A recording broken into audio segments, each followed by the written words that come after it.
Christy Wesselman was born on April 19, 1970, in Chicago, Illinois, USA. By 1985, her parents had divorced and moved away. After the divorce, Christy and her siblings stayed with their mother in Glen Ellen, a suburban town near Chicago with a population of fewer than 30,000. Christy has attended a variety of schools, but she has always made new friends quickly. The family chose to live in this quiet suburb because it was one of the safest areas in the region. During the 1980s, children felt safe playing outside without adult supervision, and not all residents locked their doors at night.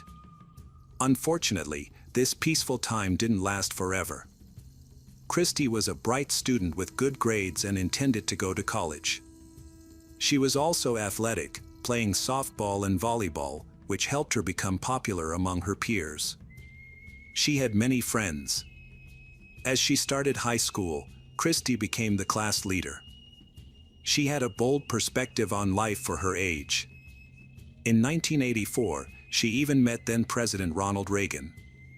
While many were worried about this meeting, when her mother, Sandra, asked her if she was anxious, she confidently replied that she was not, stating that he was just a human being. Christy maintained a positive outlook throughout her life. In July 1985, during the summer vacation, Christy's mother, Sandra, was busy working to provide for her 3 children.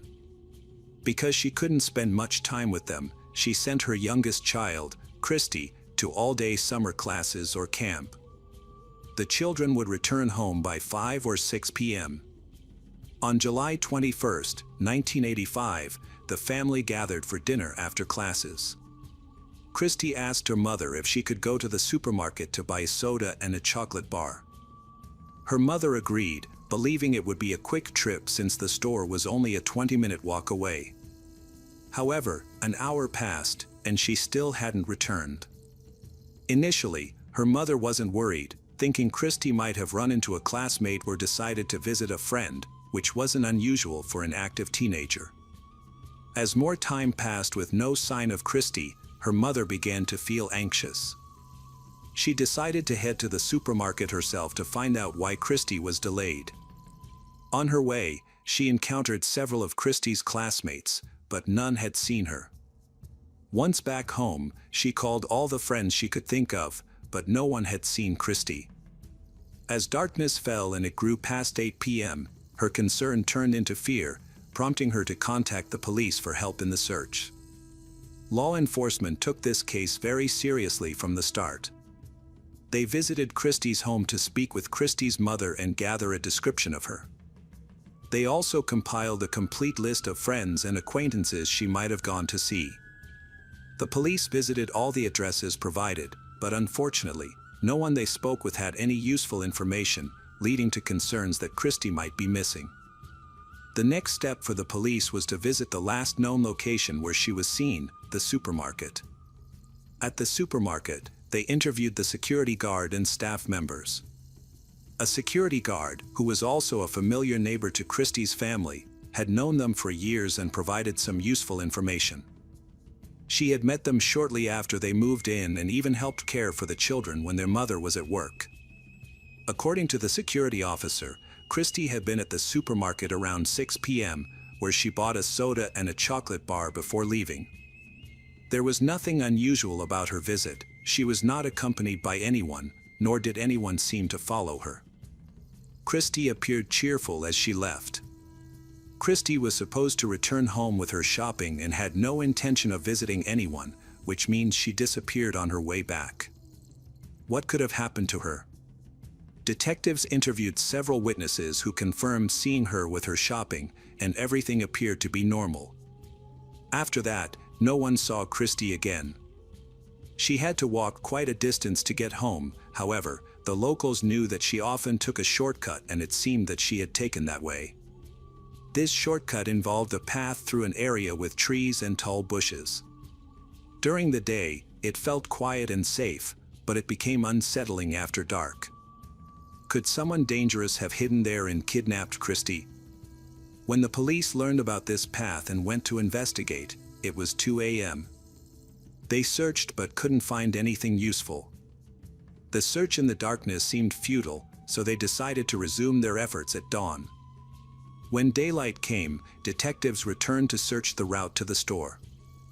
They quickly discovered a chocolate bar and soda that matched what Christie had bought. Nearby, they found a spot with trampled grass and broken bushes, indicating a struggle. It was clear why they hadn't found anything at night. Christie's body had been hidden in dense undergrowth, making it impossible to see in the poor lighting. Christie's mother, Sandra, took part in the search for her daughter and was among the first to discover her body. Shocked, she encountered the police officers at the scene. Her daughter's body showed signs of severe violence. There were stab wounds on her chest and neck, as well as many defensive injuries. Additionally, Christie had been abused. A major issue in the investigation was the lack of evidence. The killer had left no trace behind. Despite a detailed examination of the crime scene, nothing significant was discovered, suggesting that the perpetrator was an experienced criminal who knew how to cover their tracks. Christie wore a distinctive pearl ring that was missing. This ring was very valuable and had been a constant presence in her life. It was suspected that the killer took it. Detectives pursued this lead and visited local pawn shops, showing photos of the ring, but no one recognized it. They also reached out to the media and sought the public's help in identifying the jewelry, but no responses came in. The only piece of potentially useful evidence was the biological fluid found on Christie. However, at that time, forensic technology was not advanced enough to create a DNA profile for comparison. As a result, the collected materials were stored in archives. Detectives interviewed local residents and sought information from those who frequently used the nearby trail, hoping they might have seen or heard something. Unfortunately, no one could provide any useful information. Neighbors reported that they were near their homes around the time of the incident but did not hear anything unusual. It was suggested that Christie was attacked by someone she knew, which made her feel safe approaching him, leaving her with little chance to scream for help. Investigators spoke with Christie's mother, Sandra, to gather more details. They considered the possibility that she might have had issues with a boy who held a grudge, but this line of inquiry did not yield any substantial leads. She had no known romantic relationships, nor could any spurned admirers be identified. Detectives created a list of men and young individuals known for their abusive behavior who resided in the area. These individuals might have been present during the crime or had been released shortly before it occurred. Despite their efforts, the detectives made no progress. The collected evidence was filed away in an archive. The hope for a breakthrough lay in future advancements in technology and DNA research methods, suggesting that significant changes could be on the horizon. 3 years later, in 1988, new methods for DNA analysis and profiling emerged, enabling the comparison of collected materials with others. As a result, law enforcement was able to solve several cases that had previously stalled, including the murder of Christie Wesselman. However, when they compared the DNA profile obtained from the crime scene to the existing database, they found no matches, as the database was still small and didn't include all the DNA samples from convicted criminals. Since it was believed that the killer was familiar with Christie, authorities decided to collect DNA samples from her close neighbors in the suburban area. Many young men and women voluntarily cooperated, wanting to help solve the case. However, one local resident, Dana Henry, a 34-year-old man, refused to participate. He considered the investigation a waste of time and questioned the reliability of DNA profiling. Dana's refusal to cooperate raised suspicions about him, particularly because he lived near the location where Christie's body was discovered. Detectives tried to persuade him, but he remained resolute. Eventually, he agreed to voluntarily provide his DNA for profiling. Although he appeared to be a good family man, his actions shocked his neighbors, who could not connect his good image with the brutality of Christie's murder. Later, Dana spoke to the press and expressed frustration about being held in a cell as a suspect for 2 days. Law enforcement pressured him to provide DNA samples for examination, and he ultimately felt compelled to comply. Initially, the community believed that this would lead to a resolution of the case, but when the results came back, they showed no match. Dana was not a criminal.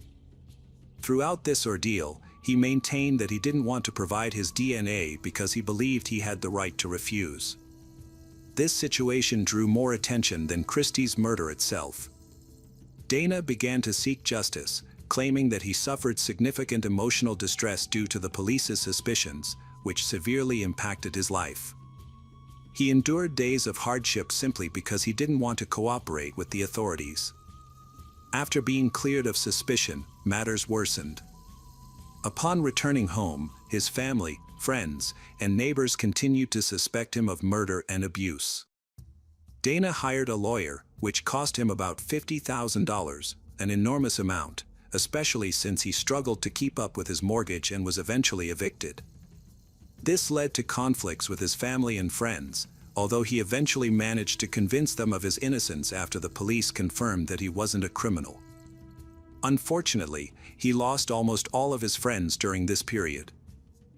Part of the issue may have stemmed from the public's distrust of DNA analysis, as many people were unfamiliar with it. He filed a lawsuit against the police to seek compensation for the damages he suffered. However, his complaints were largely ignored. He was told that the situation could have been avoided if he had cooperated with the investigation from the start and provided his DNA like others did. Meanwhile, the investigation into Christie's death once again came to a standstill. In 1989, for years after Christie's murder, her family received a call from a man named Willis, whose identity was unknown to them. He claimed to know details about Christie's case from 1985. The family was hopeful about this information, but it led to no new developments. When they started to ignore him, he switched to sending letters. His behavior became increasingly obsessive, prompting Christie's mother to contact the police. Law enforcement investigated Willis's claims and discovered that he had been lying. Christie's mother then sought a restraining order against him. Once he was made aware of this restraining order, he ceased all contact. This situation added to the pain that Christie's family was already experiencing, as they had hoped he might be connected to the crime. Ultimately, it turned out that Willis had no involvement in Christie's murder. The next significant development occurred in 2000 when a database containing DNA information from registered criminals was already in place. This database was quite comprehensive, however, it primarily included individuals convicted of serious crimes, particularly focusing on those guilty of abuse and murder. Detectives were hopeful that this could help them solve the cold case, but unfortunately, no matches were found in the database, not even similar profiles. Investigators question how the brutal killer was able to attack Christie without leaving a trace, and whether he had committed similar crimes before. Such acts of extreme violence are rare, and those who commit them often reoffend. There was also a disturbing possibility that a serial killer was at work, a perpetrator who managed to evade capture and leave no evidence behind. If he is never caught, he could still be out there and pose a danger to others. The investigation once again hit a dead end, leading Christie's family to lose hope. It's heartbreaking to think that the mystery surrounding their daughter's death may never be solved. Progress finally came in 2015, 30 years after Christie's murder, when FBI agents contacted detectives in Illinois with a significant breakthrough. They reported a complete match with the criminal's DNA profile, which had been stored in the database in hopes of identifying the murderer. Authorities identified a 62-year-old man named Michael Jones. He was 32 in 1985, the year of the crime, and he had no connection to Christie or her family. They had never known him. Additionally, he did not reside in the city where the murder occurred at any time. Investigators sought a link between Michael and Christie but found none. He was unknown in the area, which indicated that the investigation had initially focused on Christie's immediate circle. If Michael had not committed another offense that led to his DNA being added to the database, he might never have been identified. Interestingly, he had previously been convicted of domestic violence, reported by his second wife. Although she suffered minor injuries, the incident did not seem serious enough for him to be flagged in the police database. This change became possible due to the efforts of the Illinois Attorney General, who has advocated since 2002 for the mandatory collection and storage of DNA profiles from all offenders, regardless of the crime's severity. The hard work of law enforcement ultimately led to the discovery of Christie's killer. Thanks to one person's initiative, Michael was uncovered as the perpetrator.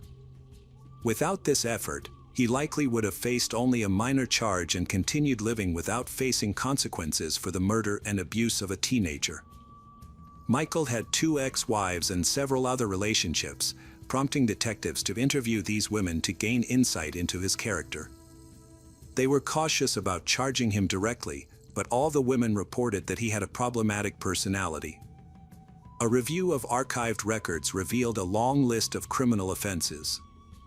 His first major conviction dates back to the 1970s when he was arrested for assaulting a woman. However, the case was seemingly quieted down. A friend suggested that the victim may have been intimidated into retracting her complaint. This lack of accountability only encouraged further violence. A year later, Michael attacked another woman, who was his 27th target. He beat her severely, leaving her in critical condition. Fortunately, he eventually put her in her own car and abandoned her in the parking lot of a medical center, where she was found and received timely medical help. After her recovery, the victim promptly reported the incident to the police. As a result, Michael was declared a wanted man since he was nowhere to be found at his residence. The police began searching for Michael, but a few days later, he voluntarily turned himself in at the station. He could never explain why he had attacked, but he acknowledged that it was wrong. This may have been his way of attempting to lessen his guilt and potential punishment. He claimed he had mental health issues and needed assistance. He faced charges that could result in a prison sentence of 10 to 20 years.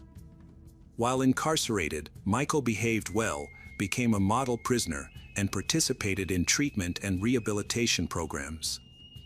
As a result, the parole board decided to release him after 6 years. In 1983, Michael was back on the streets of Illinois. Just 2 years later, he murdered Christie. If he had served the minimum sentence of at least 10 years that the prosecution had sought, she would never have encountered him.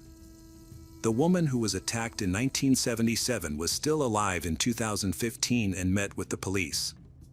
She was shocked to learn that Michael had been released early, as state law required that she be notified of his release due to the serious harm he had caused her.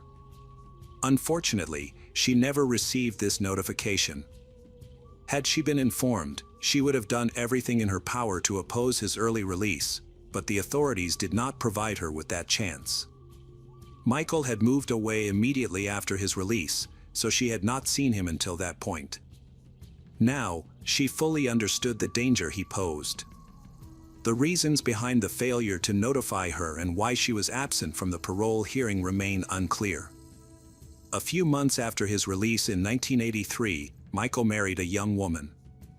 She was already married with young children but quickly ended the relationship. When the police interviewed her, she revealed that Michael's behavior had driven her to leave. Her daughter reported that Michael had acted inappropriately while she was at work. Upon learning of this, the woman filed for divorce. Michael begged her not to go to the police, but she decided to report him. Fearing retaliation, she sought a restraining order, which provided her with some protection. Michael's next arrest occurred in 1999 after his girlfriend reported his inappropriate behavior. She regularly called the police due to domestic violence, but he only received a warning and a checkup without facing any consequences. In 2015, when the police arrested Michael, they met with him to discuss a matter but did not reveal the specific details. Michael remained calm and even joked with the officers, unaware that they were investigating the murder of Christie, for which they had a DNA match linking him to the crime. The police collected samples from him, claiming it was for another case, but their true aim was to confirm the DNA evidence. Throughout their interactions, Michael shared that he enjoyed riding motorcycles and often traveled far from his hometown. Investigators became suspicious that during his motorcycle trips, he might have passed through the suburbs where Christie lived. During one of these trips, it is possible that he noticed Christie walking alone, away from home. He might have followed her to the store and then ambushed her as she returned, attacking before she had a chance to react or scream. Tragically, she was beaten to death and abused. If the state attorney general hadn't initiated a new program to change the way DNA is collected, Christie's killer might have gone unpunished.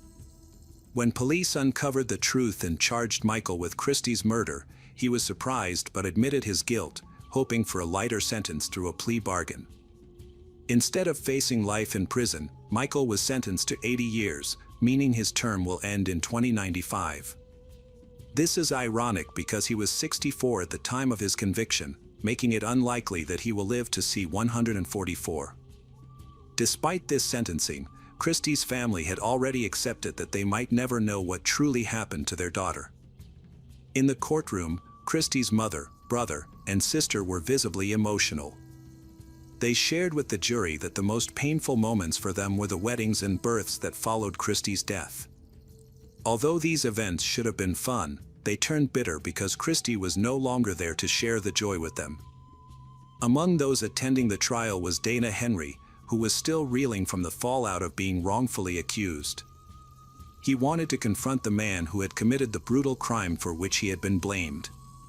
Dana maintained that his life had been ruined and blamed the justice system for Christie's murder, demanding compensation. He felt deeply aggrieved that he had never even received an apology from the authorities who had subjected him to harsh treatment in a cell. The only physical reminder of Christie that remained with her family was a piece of her communion dress, which her sister wore as a wedding brooch. She stated that she would never forget Christie and would always keep her memory alive. Hello again, true crime fans. We've got another mysterious case to explore. The case of John Sweeney. John Sweeney was born on October 13, 1956. He grew up with an older brother and an older sister. People familiar with John's family described his father as a cruel and controlling man. From an early age, John was subjected to his father's strictness and was often the target of physical punishment. Psychologists later identified these harsh experiences as a major factor contributing to John's challenges as an adult. Despite their difficult living environment, John's family was close-knit and working class. His father instilled values of assertiveness and resilience in his sons. However, his methods were harsh, and he may have passed on his authoritarian attitude toward women to John, teaching him that women should always be submissive. Despite these hardships, John developed a strong passion for painting from an early age. At 15, he dreamed of attending art school, but his family did not support his aspirations. Instead, he studied carpentry and specialized in woodworking. This career path left John with a lingering sense of frustration, as he was unable to pursue his true ambitions and was forced to follow a different path in life. John had problems with the police from an early age. As a teenager, he displayed extremely violent tendencies, which led to a number of disturbing incidents. He frequently exhibited aggressive and violent behavior, often targeting his friends. One reported incident involved John getting into a dangerous fight while in high school at a nearby store where he was buying chips. Despite still being a minor, he picked up an axe and swung it aggressively. Witnesses said that, fortunately, no one was injured in the incident. The reckless teenager faced no serious consequences and was only given a warning by the police. By 1974, John had decided to marry. His wife, Ann Bramley, was his neighbor. Together, John and Ann had 2 children, a son and a daughter. Despite Ann's hopes that marriage and family life would calm him down, John remained ruthless, and nothing seemed to change his erratic nature. John's violent outbursts were especially severe when he was drunk. and revealed that he often harmed her pets to intimidate her and escalated conflicts by throwing bricks through windows, causing significant property damage. He repeatedly accused her of infidelity, even though she was faithful and gave him no reason to suspect her. Ironically, John himself had no qualms about pursuing romantic relationships with other women. According to family acquaintances, John treated his girlfriends as if they were his property. His first wife, Anne, experienced this firsthand. She described John Sweeney as sweet and charming until his mood changed. When this happened, he would focus on small issues, becoming aggressive and cruel. In these moments, he would easily explode and seem to invent reasons to justify his anger when none existed. After enduring this behavior for 5 years, and decided to file for divorce in 1979. However, like many manipulators, John tried everything to convince her to reconcile. Surprisingly, his efforts worked, and the couple remarried in 1981. During this time, John was able to control his behavior, leading Anne to believe that he had truly changed. Unfortunately, this did not last. Soon after they remarried, John's aggressive and uncontrollable behavior returned, and domestic violence once again became a regular occurrence. Before their relationship ended, they experienced another violent incident. One evening, John got drunk and attacked Anne. This event led her to make a firm decision to leave him and not attempt to mend the relationship. However, true to the behavior of a manipulator, John did not let go easily. Viewing his wife as his possession, John began stalking her. After Anne moved into a new house, an incident occurred while she was visiting a neighbor in the apartment next door. Through the wall, Anne heard suspicious noises coming from her apartment. She suspected it could either be John with malicious intentions or a burglar breaking in. Both possibilities seemed dangerous. Not wanting to take any chances, Anne called the police. When they arrived, the officers escorted her back to her apartment and searched the premises for any threats. Suddenly, John emerged from the closet, holding clothes in one hand and an axe and a knife in the other. He appeared startled to see the police and claimed he had planned to surprise his ex-wife. However, Anne believed he had brought the weapons with the intent to harm her, possibly even to kill her, as she had finally escaped his control.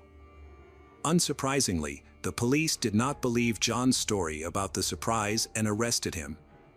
However, he was later released without charges because he had not harmed anyone and was technically in his own apartment.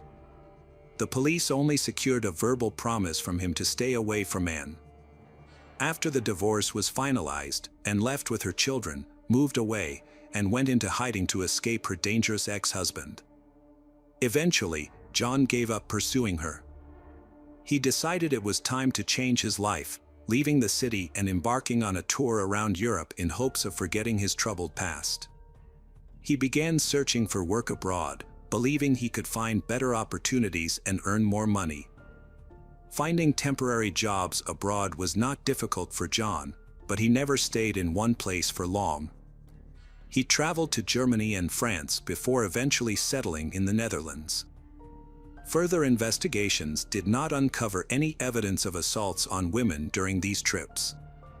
While abroad, John returned to his old habits, searching for a woman he could marry.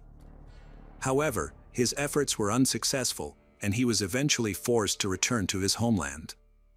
Interestingly, upon his return, John rediscovered his passion for painting.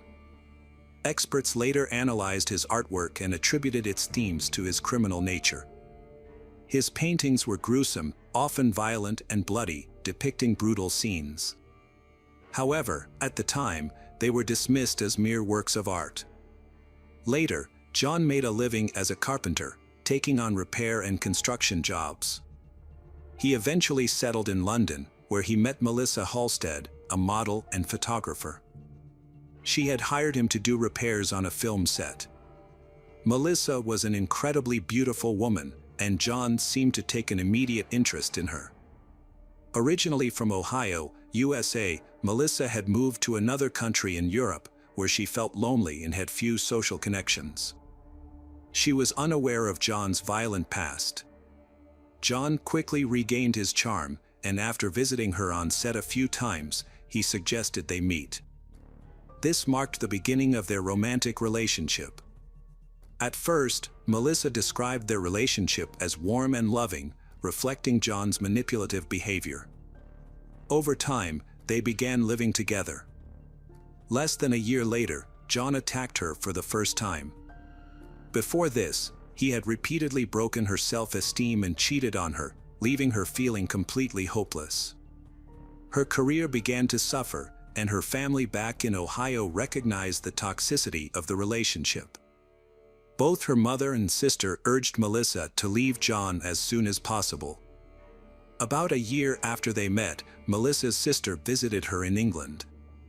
While staying at Melissa and John's apartment, she discovered banned substance and some disturbing artwork that John had created. She was shocked by what she saw. Before leaving, Melissa's sister begged her to end the relationship immediately. Despite this, Melissa chose to stay with John. In 1987, John committed his first violent attack on Melissa, which led to legal trouble. He was cautioned twice for his violent behavior. On one occasion, John threw a chair at Melissa, injuring both her legs. On another occasion, he punched her in the face. However, both times he only received verbal warnings and small fines. At the time, British authorities had a lenient attitude towards domestic violence. In the summer of 1988, John decided to move to Austria, and Melissa went with him. Initially, the move seemed to benefit their relationship. They reconnected and experienced a period without violence. During this time, things went well. They both made good money, and Melissa's modeling career began to take off again. She traveled frequently for work, and they could now afford to rent an apartment in central Vienna. However, their relationship soon fell apart. One evening, John's violent nature resurfaced, and he attacked Melissa with a hammer. She was taken to the hospital with a fractured skull. It seems that John harbored resentment towards her and became increasingly obsessed with his art.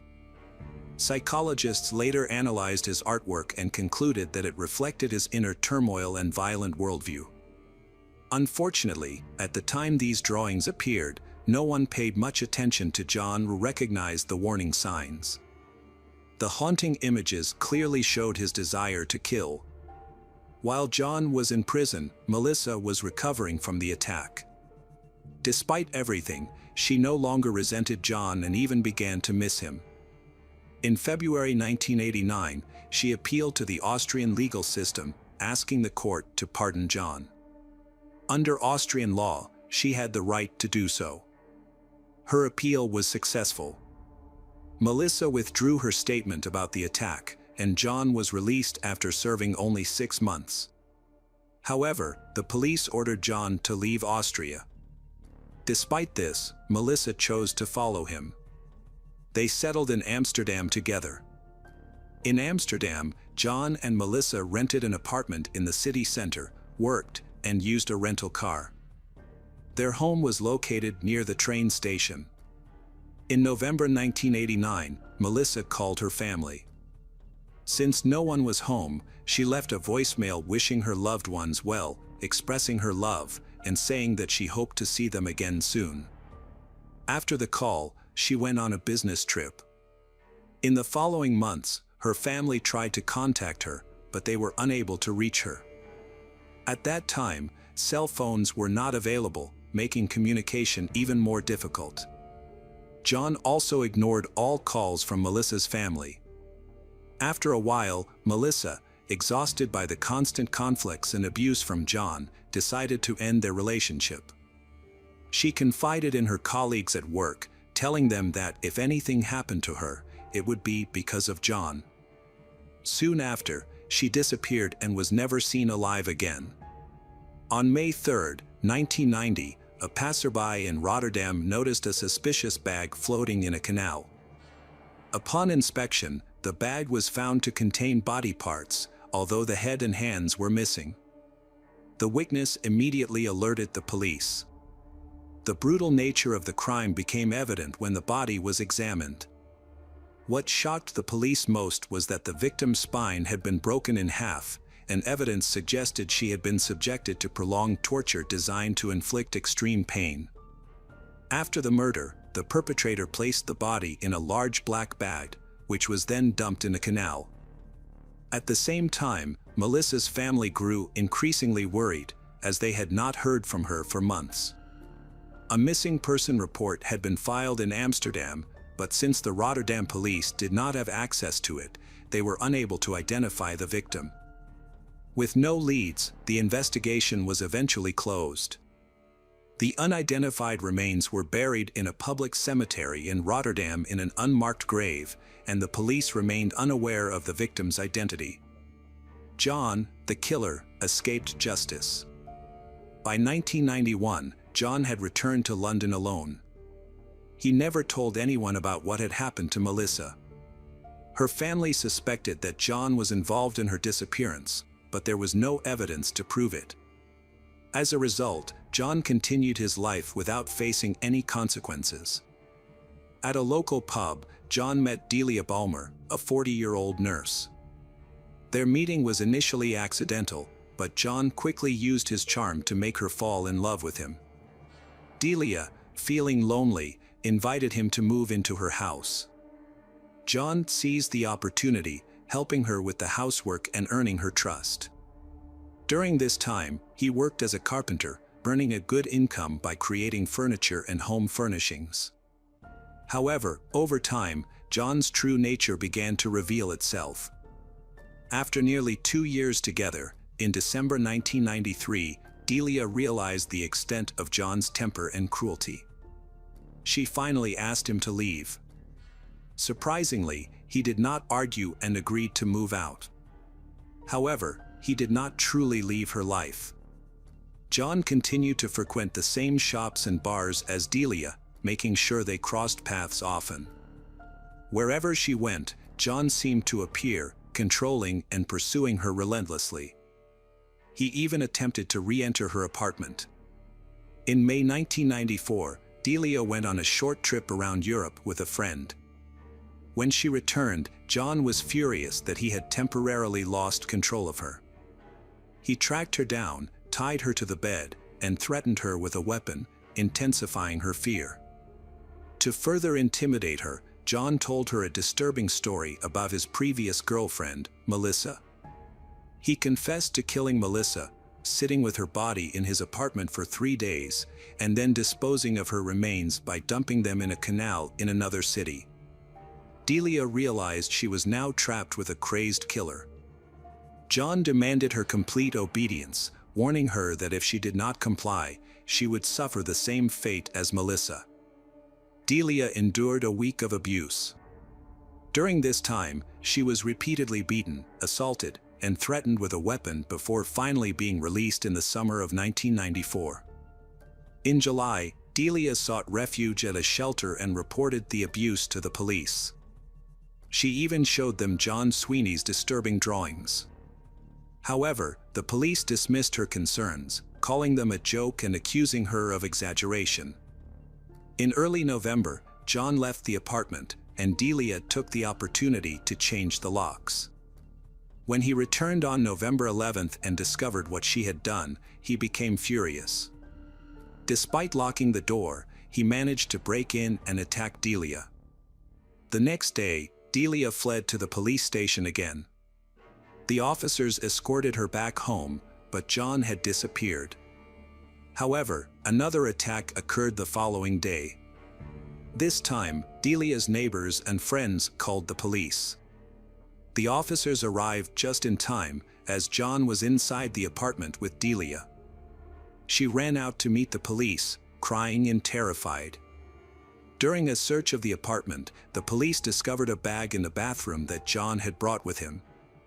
Inside the bag were rubber gloves, a mask, some rope, and surgical instruments, items that could be used by a murderer. Despite this alarming discovery, the police dismissed its significance. John was arrested and held for a week before being released on the condition that he return to his parents' home, 300 kilometers away from Delia. This distance was considered safe. But on December 22, John violated the terms of his bail by going to Delia's house in the evening. That night, Delia, feeling nervous, used a brick to block the basement door before going downstairs to put her bike away. She kept glancing around cautiously, afraid that John might be nearby. When she turned around, she saw John's familiar face staring at her. Suddenly, he pulled out an axe and swung it at her. She tried to defend herself with a knife, trying to cut his palm. Enraged, John grabbed the knife and attacked her. Delia screamed in pain and desperately used her bike as a shield against his repeated attacks. The commotion attracted the attention of neighbors. A man rushed to help, wielding a baseball bat and confronting John to protect Delia. John struck the neighbor several times before fleeing the scene. Delia was then taken to the hospital in critical condition, where she underwent several emergency operations that ultimately saved her life. The police began pursuing John Sweeney, who had fled. Despite their efforts, he evaded capture and escaped the UK. He remained in hiding for the next 6 years until he returned to the UK in 2000. To avoid detection, he used a false identity. John was highly skilled at altering his appearance, which made it easy for him to avoid detection. He quickly found work on construction sites and often used different fake names to remain unnoticed. After returning to his hometown, he met Paula Fields. Like John's other victims, Paula was lonely and vulnerable. Since they both came from the same area, John was able to establish a relationship with her quickly. Paula had spent most of her life on the streets. It was surprising that John managed to deceive her, as people like Paula, hardened by street life, were often very adept at reading others and recognizing manipulators or abusers. However, John Sweeney was such a skilled manipulator that he succeeded in fooling even someone like her. At first, their relationship seemed calm and romantic, but over time, John began to show signs of dissatisfaction. His frustration escalated into aggression and hostility. In December, John Sweeney committed a brutal crime. He killed Paula, and after handling the body, he placed the parts in separate bags. He disposed of the bags in the London Canal. On February 19, 2001, boys fishing in the canal discovered one of the bags containing Paula's body parts.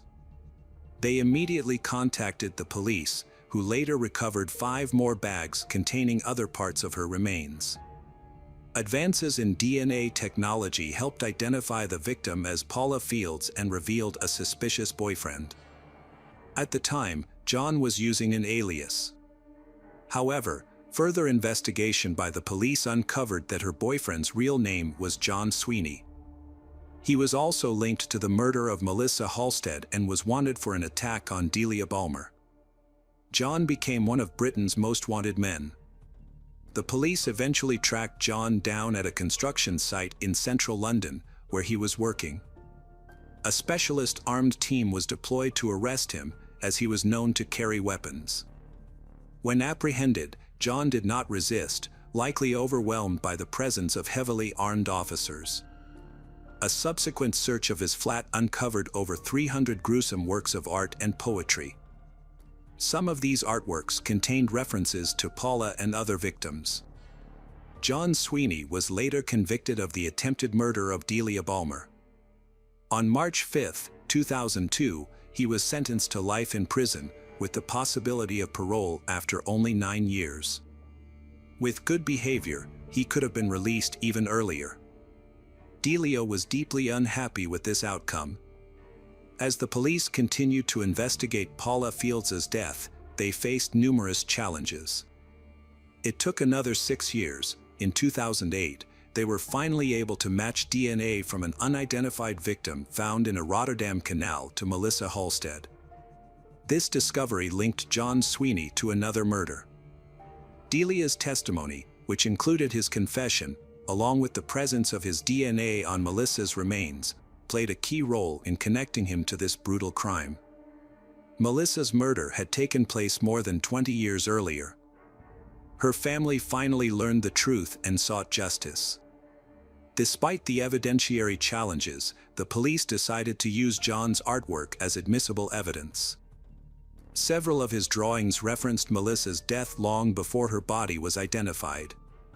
One drawing even depicted a headstone bearing her name, details that only the killer could have known. Nearly 21 years after Melissa's death and 6 years after Paula's murder, the trial for these cases was held on April 4, 2011. John Sweeney was convicted of murder and sentenced to 2 life sentences without the possibility of parole. This ensures that John will spend the rest of his life in prison. Hello everyone, today we will learn about another case. The case of Troy LaFerrara. In 1994, in the tiny town of North Pole, Alaska, USA, Miranda was born.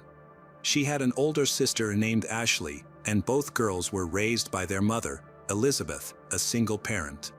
From the very beginning, their lives were not easy. At the age of 2, Miranda was diagnosed with congenital hip dysplasia. Because of this, from an early age she began to wear a special corrector so that she could be mobile naturally. It was difficult for her. Miranda was often perceived as an outcast with her mother. Everything was going badly. Elizabeth had problems with work. During this tough time, her brother-in-law, Richard, became a source of support. He was a serviceman and seemed like a decent person. He frequently visited her home, and he sometimes even looked after the children. However, as it later turned out, his intentions were much darker. When Miranda and Ashley turned 5 and 6 years old, respectively, Richard abused the girls. He convinced them not to tell anyone about what had happened. Only a few years later, the eldest daughter found the strength to overcome her fear and speak about the abuse. It was then that Elizabeth reported the matter to the police. When officers came to search Richard's house, they found a diary detailing all the abuse he had inflicted on the girls. He was sentenced to 10 years in prison but was released after just 6 years for good behavior. This was his first criminal offense, which contributed to his early release. By the time Miranda and Ashley turned 9 and 10 years old, respectively, they were grappling with the psychological trauma inflicted by Richard. When Elizabeth and her children learned that he would be released, it was a tremendous shock. They decided to move to another city. During this period, their situation worsened. Financial difficulties increased, and they felt betrayed by someone they had trusted. All of this became a significant burden. In their hometown, there was nothing that held them back. Living in proximity to such a threat was unbearable. Miranda hoped for a fresh start with the move, but it did not help her cope with the psychological trauma she had endured. By the age of 12, she began to exhibit rebellious behavior, associating with a group of older, dysfunctional teenagers. They engaged in substance abuse and excessive drinking. In her quest to fit in with this group, Miranda also began to indulge in these harmful behaviors. During this period, she met a man who was 24 years old at the time and had a bad reputation. Unfortunately, Miranda seemed to have always attracted such trouble. She became part of a group of teenagers with unconventional interests. They referred to themselves as a satanic group. Most people considered them gloomy and dangerous. Although Miranda wasn't an official member, she clearly participated in activities because of him, who persuaded her to join in some rituals, after which her soul seemingly belonged to him. When Miranda finally told her mother about what had happened, Elizabeth tried to sever all her daughter's ties with this unhealthy group. Unfortunately, this did not help. She began to run away frequently, developed an addiction to hard substances, and her school performance deteriorated significantly, as did her relationships with classmates. She became very aggressive and often instigated fights. The situation continued to worsen, and Elizabeth struggled with similar addictions. Miranda's biological father intervened. As far as is known, this was the only significant impact he had on her life. At his insistence, Miranda was placed in a clinic where she received help to combat the consequences of her experiences. She was prescribed medications and diagnosed with mental disorders. Unfortunately, this was of little help. According to people who were well acquainted with the dysfunctional family, By the age of 16, Miranda decided to drop out of school. At the same time, she immersed herself in wild parties with her troubled peers. She began a series of relationships with older men, one of whom got her pregnant. Although Miranda decided to keep the child, she didn't even know who the biological father was. After that, Elizabeth asked her to terminate the pregnancy. Meanwhile, relations with her family deteriorated to an extreme point. Ashley could no longer watch her mother and sister turn into addicts. She felt forced to leave home, resulting in Miranda losing her only support. By this time, after Elizabeth's overdose, social services decided to take Miranda away from Elizabeth.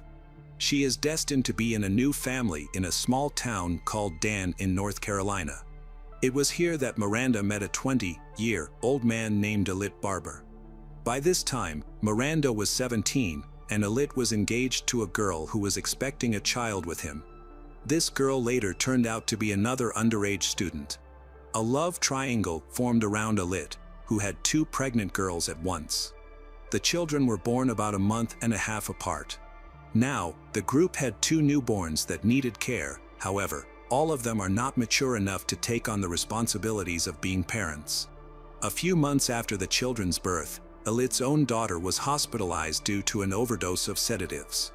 The behavior of the biological father had always been problematic, and from that moment, it only deteriorated further.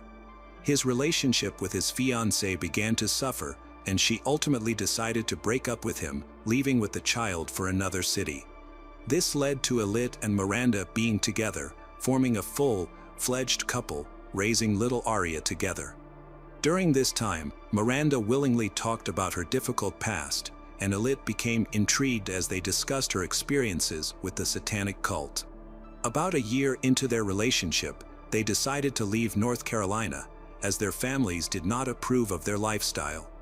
This escape was necessary to distance themselves from constant conflicts and the supervision of the older generation.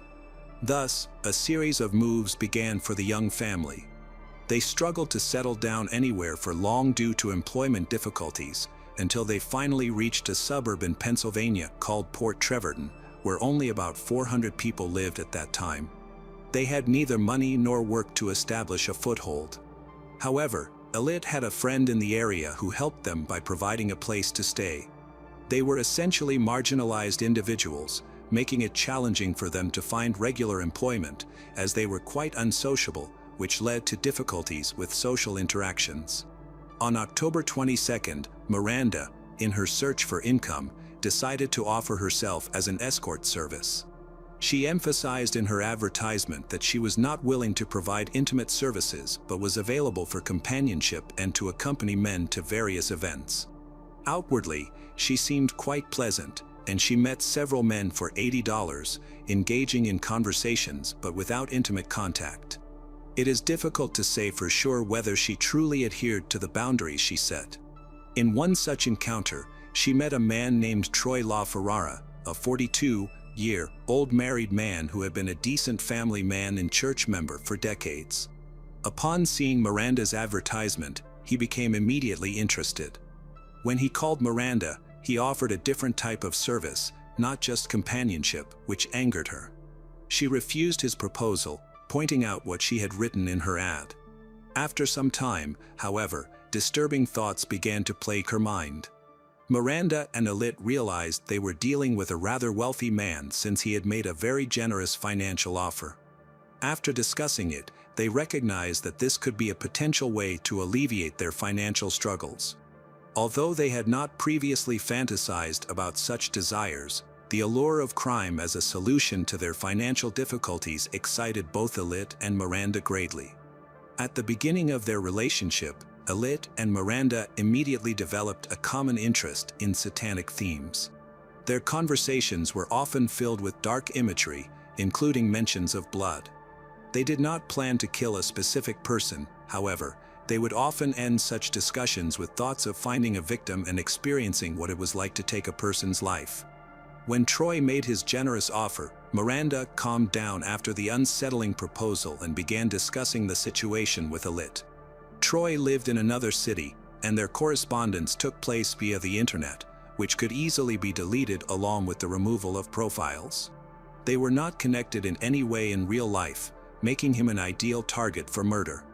They realized they could make good money and fulfill their long-standing dream.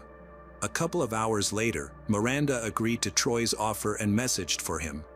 They agreed to meet in a parking lot of a supermarket on the outskirts of the city, where Miranda would be in her car. Miranda suggested going to a neighboring suburb, claiming it was her summer house that she used for work.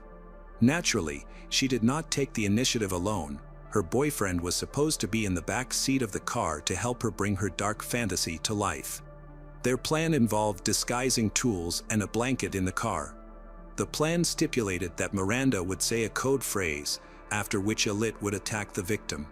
The meeting was scheduled for November 11, 2013, a date chosen deliberately because it turned out to be Alit's birthday. At the appointed hour, the Honda CR-V was waiting for Troy in the shopping center parking lot. Upon entering the vehicle, he immediately paid Miranda the agreed amount. They drove to a neighboring town, also small and provincial. However, instead of taking him to the house they had discussed, Miranda drove to a secluded spot on a quiet, deserted street in a forested area. She stopped the car and said the code phrase, after which Alit began to strangle Troy with a wire. However, they underestimated their victim's strength. Troy turned out to be quite a powerful man, managing to open the door and even pull one leg out onto the street. Alit quickly weakened. Miranda grew nervous because everything was supposed to have ended long ago, yet it did not go according to plan. They did not expect such resistance. The worst part was that Miranda saw headlights approaching in the rearview mirror, which made her realize they could be caught. She took out the knives they had prepared for a bloody massacre, began to stab Troy multiple times in the chest, neck, face, and stomach. When Troy stopped struggling, ceased showing signs of life, Alit got out of the car, put his leg inside, and closed the door from the outside. He then resumed his position in the back seat, and they fled the scene. They drove to another isolated area in the suburbs, where they stripped Troy of his wallet, expensive watch, jewelry, and anything else they could find, except for his mobile phone. Alit insisted they leave the phone behind, fearing they could be tracked by geolocation. They disposed of Troy's body by the side of the road and drove away, convinced they had committed the perfect crime. Miranda and Alit stopped at the nearest Walmart to purchase cleaning agents to tidy up the car interior. They bought special compounds for the seats and mats, as well as a set of gloves for their cleaning efforts. The front of the car was covered in blood, and cleaning it thoroughly took them several hours. They went to another secluded location to wash away the blood. Afterward, they decided to celebrate Alit's birthday. They went to a restaurant and then to a strip club, using the money stolen from their victim. Alit and Miranda simply continued living their lives as if nothing had happened. The next day, a couple of random witnesses stumbled upon Troy's body, which was not even covered with branches or dirt. The man had been carelessly discarded like trash, with 20 stab wounds and marks of strangulation on his neck. Naturally, witnesses immediately called the police. When law enforcement arrived, they discovered not only the body but also the cord from the electrical device used for strangulation. The body was identifiable because a mobile phone remained in the victim's pocket. The police checked the call history and found that on November 11th, he had contacted only 2 numbers, his wife and 1 unsaved number. After investigating the unsaved number, the police traced it back to Miranda and obtained her details, including her residence. She immediately piqued the investigators' interest. Within minutes, the police were on their way to her house. Miranda was detained and taken to the station for questioning. From the very beginning, the story unfolded. Miranda denied any involvement in the crime and claimed not to know the victim. Nevertheless, it was obvious that she was nervous and acting suspiciously. It was enough for the detectives to ask for her mobile phone for her testimony to begin to change. At first, she vehemently refused to provide her mobile phone, but as the detectives examined the contents of her correspondence and contacts, Miranda grew more and more anxious. Despite their efforts, they were unable to find the necessary information immediately. Miranda had nothing to present, and so they simply let her go. When Miranda returned home, something changed within her. She began to confide in the first person she met, her friend, about the murder. However, she did this so abruptly that it seemed awkward from the very start. The young man tried to convince Miranda that she should return to the police and confess everything. Her husband, Elit, joined the conversation and acted shocked by the story. Miranda clearly felt remorse. She confessed to her friend that she had stabbed the victim with a knife, but she did not mention Elit at all. Throughout the conversation, her husband never confessed to even being present in the car. Even the friend got the impression that he was manipulating Miranda, trying to impose a greater sense of guilt on her, which seemed strange. Instead of taking any part of the blame, Elit feigned shock and even began to cry. The friend did not suspect Elit could be involved in the crime. On the contrary, he believed Elit to be innocent. Miranda struggled with her thoughts most of the night. Finally, around 4 a.m., she gathered her strength and returned to the police station, where she recounted the murder, insisting that it had been self-defense. She confessed that she had agreed to meet Troy but not to provide intimate services. She had only intended to escort him. However, when Troy insisted on paying for intimate, Miranda informed him that she was only 16, which seemed to unsettle him. She claimed he would face criminal prosecution if she reported him to the police. This was a lie, as she had just turned 19. Miranda was clearly trying to shift some of the blame onto the victim to justify her actions. According to her, instead of backing off, Troy began to force her to have intimate. When he realized she was not going to comply, he became aggressive, and she felt that her life was threatened. Recalling her childhood experiences with her Uncle Richard, she claimed to have defended herself. However, Miranda's words sounded implausible. The 20 stab wounds she inflicted, which did not resemble defensive wounds. Moreover, a cord was found with which Troy had been strangled, leaving a mark on his neck that contradicted Miranda's account. It appeared that a third party had been involved. To verify her claims, the police began tracking movements before the meeting. They quickly found surveillance footage filmed in the parking lot just 5 minutes before the scheduled encounter. The recording showed an unknown young man hiding in the back seat of the car, who was soon identified as 22-year-old Elit, Miranda's husband. It was decided to question him. The criminals clearly had not thought through their plan, as they lacked a coherent version of events. As a result, Elit provided a version that was completely different from Miranda's account. Detectives immediately noted that while Miranda was very emotional, Elit showed no feelings. He was cold but surprisingly quick to talk, as if he had long wanted to discuss the crime. While describing the attack, Elit spent much more time discussing the purchases made with the stolen money, including a detailed account of the food they had eaten on his birthday. His lack of concern about the murder was unsettling. After this, Elit and Miranda were arrested and remained in custody until the hearing. However, by that day, both had retracted their statements, now claiming their innocence. This contradicted what Miranda had said during a television interview shortly before the hearing began, where several journalists had spoken to her.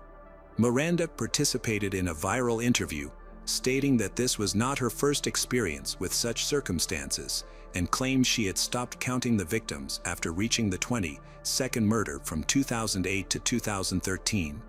However, all this seemed absurd. The family spoke out in defense of Miranda, and everyone who knew her well insisted that she had lied her entire life. The reasons for her actions were always the same. Miranda just wanted to draw attention to herself and enjoyed it. Despite this, she insisted that all the murders began when she became a member of a Satanist group in her teens. Miranda avoided details and did not even know the names of the victims, yet she persistently called herself a serial killer. She claimed that her group only killed those who committed bad deeds, for which she was nicknamed Dextrin. During her conversations, she was unable to provide details about these episodes, of which she claimed there were many more. She mentioned living in Alaska during this period, where there were reportedly many missing people. It seemed that all this was a blatant lie. Additionally, her behavior clearly did not align with that of an experienced criminal. She even left the victim's mobile phone right in his pocket without hiding or destroying it. Troy LaFerrara was actually the first victim. During the investigation, it turned out that 2 more men had responded to Miranda's ad, but they did not come, thus saving their lives. However, there were opposing opinions. Psychologists worked extensively with her, and some were convinced that she had killed people before. She frequently talked about her life, including all these alleged ritual murders, and recounting these stories was one of her favorite activities during their relationship. She spoke eloquently about these stories, although she refused to repeat them to journalists, claiming it was to protect the other participants in the murders. Her friends thought she was possessed, while others in the prosecutor's office believed the criminals were trying to avoid the death penalty by claiming insanity. All this was very difficult to prove or disprove, given the numerous statements from the detainees. Before the hearing began in 2016, everything was still uncertain. However, other upheavals occurred.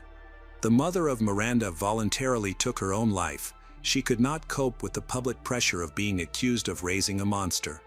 By that time, she had been struggling with addiction and mental health issues for many years, and her relatives believed she simply could not manage them. She did not leave a suicide note, so it is not known for certain how much influence her daughter had on this decision. Many believe that the public pressure surrounding Miranda was the last straw. That same year, while in prison, Miranda asked for a divorce from her husband. She continued to insist that she was a victim from the day she was born, claiming she was surrounded by manipulators, liars, and criminals. One day, she recounted how she was tied to a bed and had an abortion at home. This happened after she told her mother she was pregnant but did not know by whom. Her ex-boyfriend allegedly forced her into prostitution from the age of 12. However, it is difficult to determine which, if any, of these claims were true. Despite being diagnosed with several abnormalities in the hospital, it remains uncertain whether she ever took medication for conditions such as attention deficit disorder, schizophrenia, or bipolar disorder. Feeling the attention and interest of the public, Miranda continued to spin one tale after another. Now she remembered the name of a boy, whom she claimed was killed in another ritual. She then stated that she voluntarily went to the police because she wanted to be arrested to finally stop killing. Elit and Miranda were found guilty. However, there were difficulties in determining the punishment due to their young age. The prosecutor's office fought in vain for the death penalty but was unsuccessful, largely due to organizations advocating for the abolition of the death penalty. As a result, in September 2014, they were sentenced to life imprisonment. Aria fell under the jurisdiction of Child Protective Services. Given how public the scandal was, the little girl's name was changed, and she was placed in a foster family. Most of all, the murders shocked Troy LaFerrara's wife. She had no idea her husband was living a double life, and she was even more shocked by the tragic ending. The case of Troy LaFerrara stands as a somber testament to the destructive power of unresolved trauma, the allure of darkness, and the fragility of human lives caught in the crosshairs of desperation and choice. This narrative is more than a recounting of a crime. It is a profound exploration of how personal pain, toxic relationships, and societal neglect can coalesce into an act of irreversible violence, leaving a trail of devastation that echoes far beyond its immediate victims. Miranda's journey from a vulnerable child to a convicted killer is a harrowing descent marked by pivotal moments of suffering and rebellion. Diagnosed with a physical disability at age 2, her early years were shaped by the struggle for mobility and the isolation it bred. The abuse she and Ashley endured at 5 and 6, respectively, from Richard, a trusted family figure whose dark intentions were later exposed in his diary, planted seeds of trauma that would grow unchecked. Troy LaFerrara, a church-going husband and father, entered this story as an unlikely victim, drawn by Miranda's online ad for companionship in October 2013. His offer of payment for more than she advertised sparked a plan born of financial need and dark fantasy. This was not a crime of passion but a calculated act, driven by greed and a perverse desire to experience murder, rooted in the satanic themes that had long captivated their conversations. The story of Troy LaFerrara is a mirror to society's failures and humanity's capacity for darkness, a call to confront the roots of violence, trauma, isolation, and the allure of destructive bonds, while mourning the lives it claims. For Miranda, it is a life sentence that began long before prison, a confinement rooted in a childhood stolen by abuse and an adulthood lost to her own choices. For Elit, it is the end of a path paved by recklessness and a chilling lack of remorse. For the rest of us, it is a plea to see the unseen, to intervene before despair turns deadly, and to honor the sanctity of every life, however flawed, that crosses our path. In the quiet of Port Trevorton, Troy's memory endures as a silent witness to a tragedy that need not have been, a life extinguished by two souls who chose darkness over light, leaving only questions and sorrow in their wake. Hello again, true crime fans. We've got another mysterious case to explore. The case of Pauline Zeil. On February 22, 1995, Pauline Zeil heard the verdict of the court for the crime she had committed. She was lucky to avoid the death penalty. Instead, she was sentenced to life in prison without parole. Tears streamed down her face as she held the hand of her lawyer, seeking comfort despite her unfortunate outcome. She had avoided being placed in a cell with 5 other inmates on death row. Pauline Zeil was a devoted mother, working 2 jobs to support her children. From her first marriage, she had a daughter named Christina. With her second husband, John Zeil, she had 2 sons. Christina lived with her father's relatives in Maryland for a time and did not live with her mother. Many who knew Pauline considered her a good mother. Although she was abandoned by her mother and grew up in an orphanage, no one suspected that she could become a danger to society, especially to her own family. Christina lived with her grandmother, and they had a good relationship. However, just before a series of unfortunate events, her grandmother gave Christina to her mother in Florida. Because they had been separated for so long, Christina was not happy about this reunion. In June 1994, she lived in her mother's small 2-room apartment in Riviera Beach with her 2 younger brothers and John Zeil, her stepfather.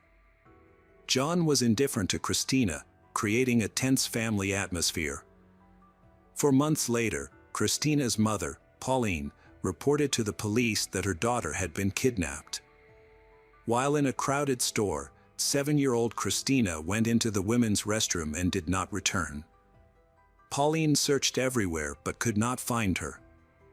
The police took her report seriously and began searching for Christina. During a television appearance, Pauline became emotional, begging for her daughter's safe return, but no one suspected that her feelings might not be sincere. As the police investigated, Pauline's family, friends, and acquaintances revealed that the couple often argued. The tension in the family was not only due to Christina's presence but also to Pauline's marriage to her second husband, John. They argued daily, and he was very controlling. He did not hesitate to resort to violence if things went wrong.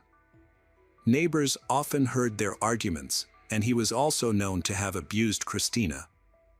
The police speculated that Christina may have run away, feeling resentment toward her mother and stepfather, and sought comfort from her grandmother, where she had a happier childhood. They began to follow up on this line of investigation. The grandmother stated that she had not seen Christina since she returned her to her mother, although she missed her very much. Interviews with witnesses at a nearby store yielded no useful information. No one had seen a girl matching Christina's description that day, and there were no security cameras in the area. Despite a thorough search of the store, they found no trace of Christina. Then the police discovered a crucial clue: Pauline had sold her bicycle and a videotape. When asked about these items at Christina's school, her mother dismissed them, saying they were no longer needed. At the time, everyone was still hopeful that Christina was alive, but this new information was very disturbing. The police began to question whether Christina had actually been in the store that day and considered the possibility that Pauline's story was a lie intended to mislead the investigation.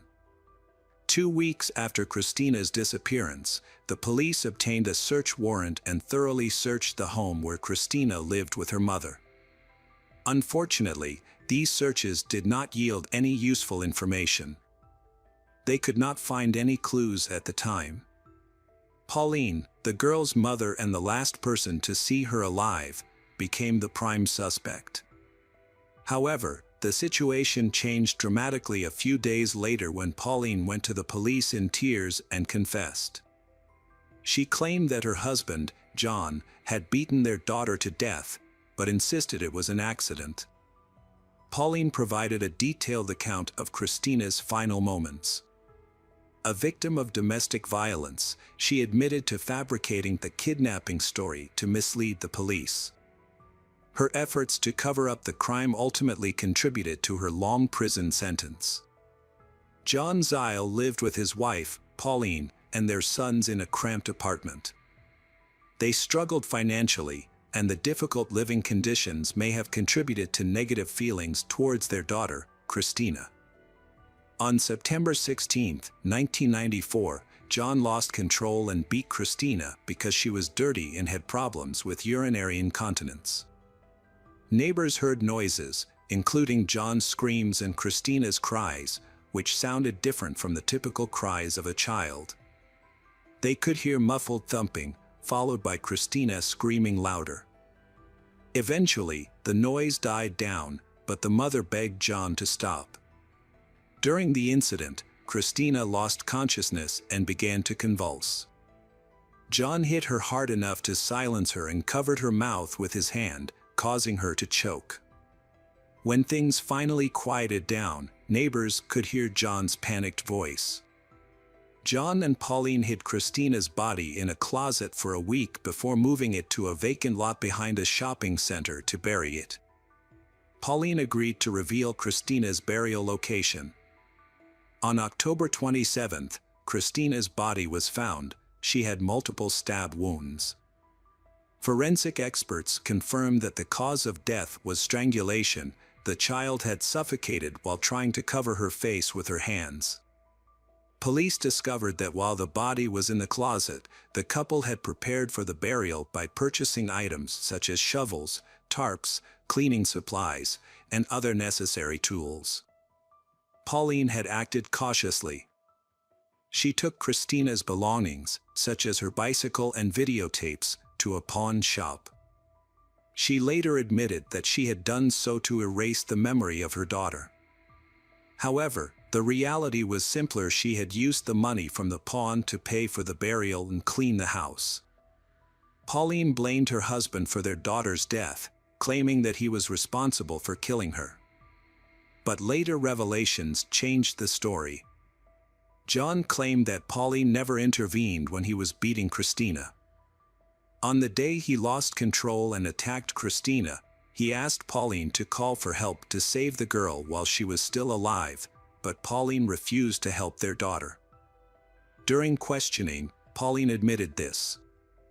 She believed that the girl could still be saved, but she was too afraid of facing the consequences of her actions to take her to the hospital. The police discovered that Christina had been abused many times before. Despite this, Pauline never intervened to stop the abuse. Even when Christina begged Pauline for help during John's attack, Pauline showed no interest. Pauline Zile and John Zile were later arrested and charged with child abuse and concealing evidence. Pauline, who has 2 sons, faced losing her parental rights. Realizing this during the first hearing, she voluntarily relinquished her rights to her sons through their attorney. A foster family took in the children. Pauline Zile's trial began, during which she denied her guilt and blamed John for what had happened. Her lawyer argued that Christina's death was accidental, but the prosecution countered effectively, highlighting clear evidence of violence. The defense claimed there were many mitigating circumstances, stating that Pauline was a loving mother and that her colleagues respected her. The lawyers attempted to argue that Pauline was controlled by John, an abusive husband who kept her in a constant state of fear, which prevented her from fighting back. However, the prosecution pointed out that Pauline herself admitted she could have saved her daughter but chose not to. Relatives from Christina's biological father's side, including her grandmother, who had cared for Christina for many years, claimed that from the moment Christina was born, her mother had considered her unwanted and did not want to care for her. They expressed remorse for returning Christina to her mother, Pauline. The prosecution argued that John played a key role in Christina's murder. They claimed that Pauline's actions were completely contrary to her maternal instincts, as she failed to protect her child and did not call for help. Pauline's lawyers disputed this view. However, there was no doubt that both parents were responsible for her death. After an hour and a half of deliberation, the jury returned a verdict. They agreed with the prosecution and found Pauline Zeil guilty of first-degree murder because she was with John when he harmed her and actively participated in covering up the crime, including burying the child in a vacant lot. As a result, she was sentenced to life in prison, plus an additional 13 years for concealing evidence and child abuse, rendering her ineligible for parole. When Pauline's sentence was announced, she cried tears of joy, relieved to avoid the death penalty in the electric chair. Although her lawyers planned to appeal the verdict, claiming it was unjust, their efforts were rejected. The prosecutor stated that the verdict should serve as a warning to abusive parents, emphasizing that such individuals would face serious legal consequences. The case provoked a strong emotional response from the public. As a result, the jury had to be changed to ensure their decision was fair. Many were shocked that Pauline did not intervene to save her daughter, did not call for help, and actively participated in the cover-up of the horrific crime. The public reaction led to a wave of protests. Experts noted that many children are often victims of violence at the hands of their own parents. This situation has been exacerbated by a series of similar crimes in recent years. In California, a woman killed her 3 children, the youngest being 4 years old and the others being 8 and 9. She attempted to blame her husband, who lived far away from the children. The husband fought for custody of the children but had a solid alibi, as he was hundreds of miles away when the tragic events occurred. In 1998, the woman was sentenced to death and is still awaiting execution. There have been many similar cases reported in the media, most notably the 1983 case of Elizabeth Diane Downs. Elizabeth claimed that a stranger shot her 3 children after she picked him up on a deserted road. However, it was revealed that she had shot them herself. Her 7-year-old daughter died as a result, and her 2 other children were left disabled. Elizabeth is currently serving a life sentence for first-degree murder and attempted murder, with the possibility of parole after 25 years, but she has been denied parole several times. A common theme in these cases is that mothers often try to blame their husbands for their actions. Police have become increasingly skeptical of these attempts at blame. This skepticism is evident in Pauline's statements, as police note that her case is not an isolated one. There are many cases of postpartum depression and similar issues affecting mothers. A psychiatrist points out that many tragic child deaths could have been prevented if mothers had received proper support. However, in Pauline's case, there was no indication of any mental health issues, which is why she is facing serious charges. Everyone involved in the case knew the details and believed that Pauline could have prevented her daughter's death. Not only did she fail to stop her husband, but she also missed the opportunity to seek help. When she called for assistance, she could have received guidance that might have saved Christina. However, Pauline deliberately chose not to pursue this option. It was also revealed that Pauline had worked as a nurse. She had a medical degree and was educated and trained in emergency care. Despite this, she made no attempt to help her daughter. John Zile's trial then began. The prosecutor aimed for the harshest punishment, seeking the death penalty by electric chair. John admitted to beating Christina but denied any responsibility for her death. He claimed it was an accident and that he had no intention of killing her. He had simply misjudged his own strength. His first trial ended in a mistrial due to the jury's inability to reach a unanimous decision. His second trial took place in another city in November 1996, where he was convicted of first-degree murder, concealing evidence, and aggravated child abuse. He was sentenced to life without the possibility of parole, plus 30 years for child abuse and concealing evidence. John listened to the verdict with an impassive expression. The judge ruled that the case was not serious enough to warrant the death penalty, so he overturned that aspect of the sentence. Hey detectives! Welcome back. We've got another mysterious case to explore. The case of Viviana Hager.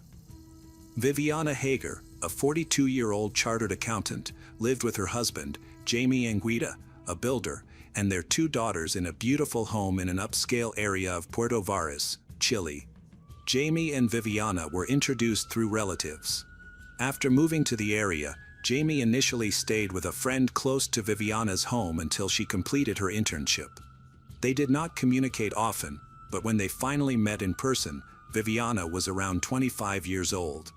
Their friends noted that they had different personalities, which further confirmed the idea that opposites attract. Jamie was described by those who knew him as reserved and not very sociable. In contrast, Viviana was lively and outgoing. She grew up with her mother and siblings, as her father tragically died in a car accident caused by intoxication when she was just 1 year old. Viviana's mother chose not to enter another relationship, believing it was not right to bring a new man into their home. She single-handedly raised all her children. The wedding of Jamie and Viviana was grand and held in an elegant banquet hall. Jamie revealed that it had been challenging to win over his future wife. They spent their honeymoon in the Dominican Republic.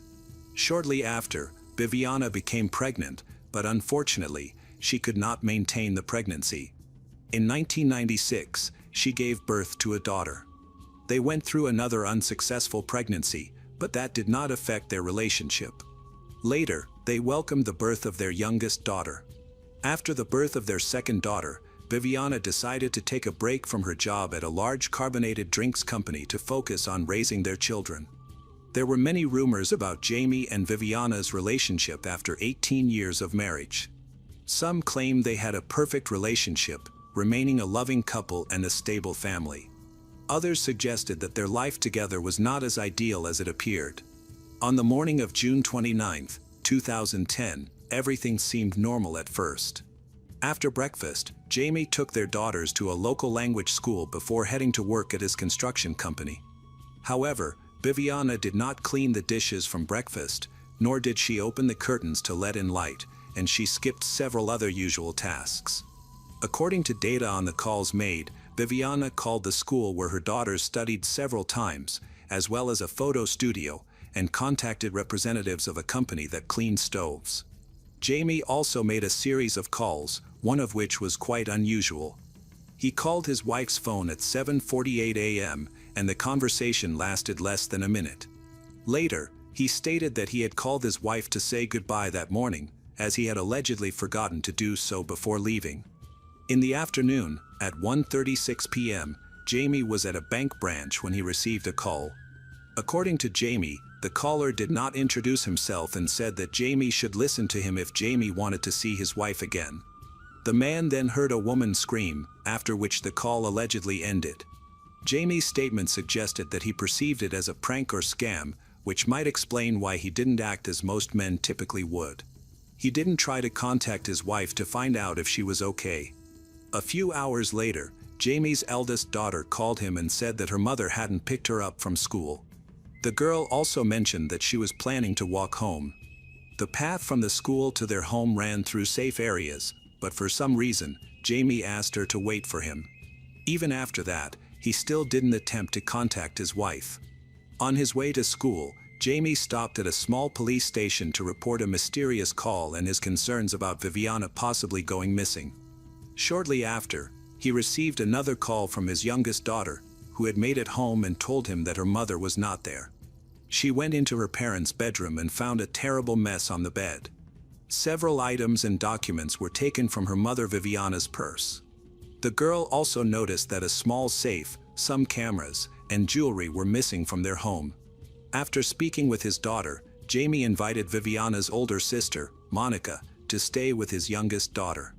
This time, Jamie made no attempt to contact his wife, despite the seriousness of the situation. When he returned home, the police were already there. They believed that Viviana might have been kidnapped. Gradually, more agents gathered at the house, bringing the necessary equipment in case the kidnapper contacted one of the family members to demand a ransom. By evening, law enforcement officers had thoroughly searched the entire house. They also examined nearby plots of land that could have served as escape routes for the attackers and reviewed a list of residents in the area. However, they found nothing suspicious, which led Jamie to ask them to leave. He expressed concern that their presence was frightening his daughters, especially since they had not received any ransom calls during this time. As a result, the authorities began to consider the possibility that Viviana had left home voluntarily. However, the phone calls she made on the day she disappeared suggested otherwise. She had not taken a change of clothes or any important belongings with her. Consequently, law enforcement concluded that she was likely no longer alive.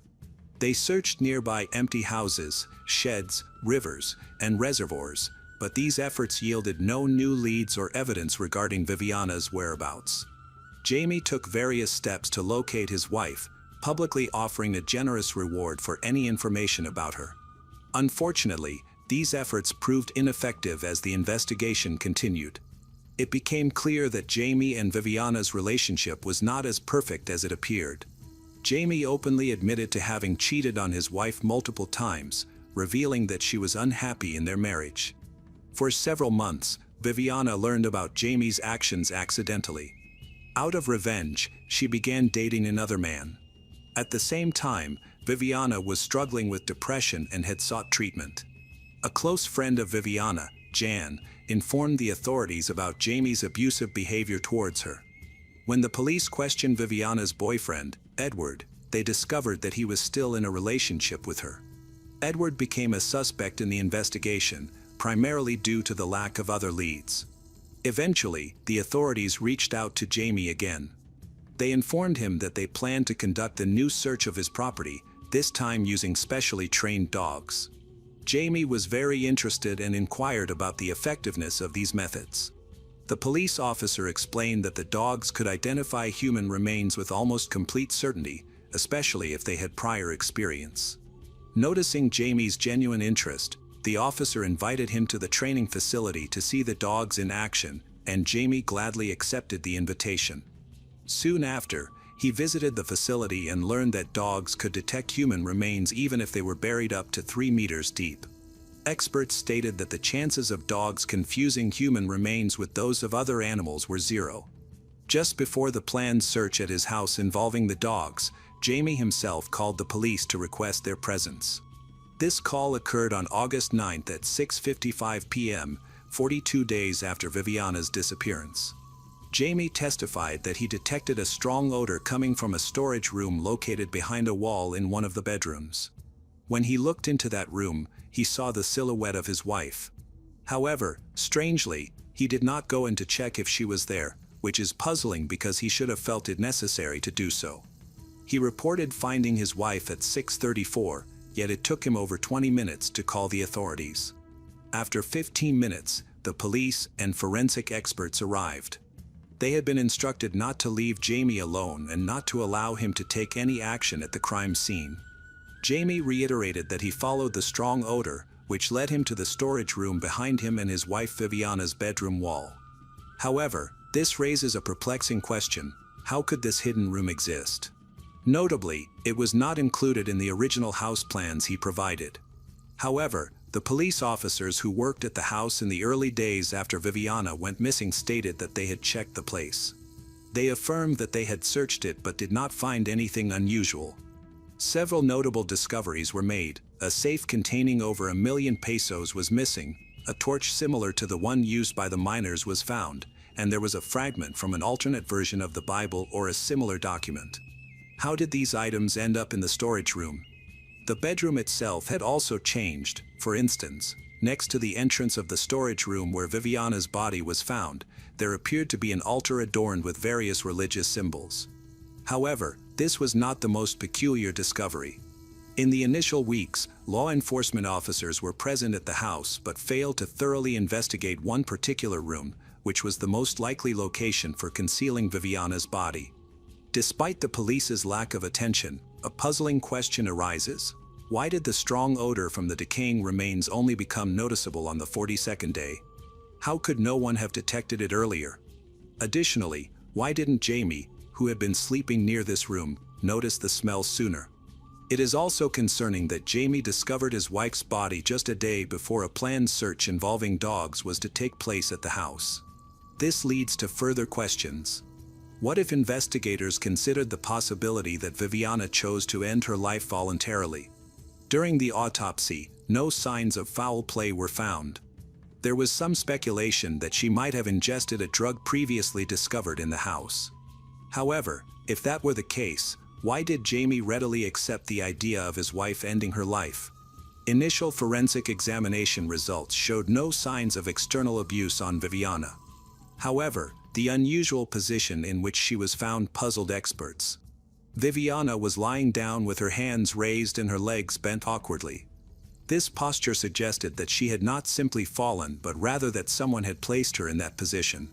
Her relatives were dissatisfied with the autopsy findings and struggled to accept the explanation of a voluntary death. They believed that her husband was responsible for her demise. In their quest for justice, Viviana's family hired lawyers and filed a lawsuit against Jamie, who remained notably indifferent, even at Viviana's funeral, where he showed no emotion. In December, a lawyer representing Viviana's family assisted in bringing charges against her husband. He requested that authorities exhume her remains for a second autopsy, which was conducted in March 2012 by the Metropolitan Forensic Medicine Service. This second autopsy revealed that her wrists had been previously tied with a rope that had been removed after her death. Additionally, experts theorized that Viviana's body had remained in the same location for an extended period without any movement. They also noted possible minor injuries to her head and neck, which might have resulted from targeted blows, a fall, or strangulation. Despite these new findings, the exact cause of her death remained undetermined, and experts were still awaiting the results of a toxicological examination. The legal representative for Viviana's family believes that the injuries on her body suggest she may have been strangled. However, Jamie's lawyers argued that the injuries occurred because Viviana, experiencing suffocation from poison, instinctively grabbed her neck before she died. In 2015, a new suspect was introduced to the case, Jose Perez Mancilla. Jose, a man who has a criminal history, was born in Puerto Varas. He could not complete his education and had to leave school in the 5th grade to work as a combine operator harvesting wheat. In 1980, Jose's family sold some land and moved to Puerto Montt. Those who knew them said this family was not very social and often had arguments. As an adult, Jose worked as a carpenter. Eventually, he left Puerto Montt for Ancud, where he married Clara Ruiz, and they had 2 daughters. However, their relationship was tumultuous. Due to financial issues, Jose frequently had to relocate, sometimes disappearing for months and then returning as if nothing had happened.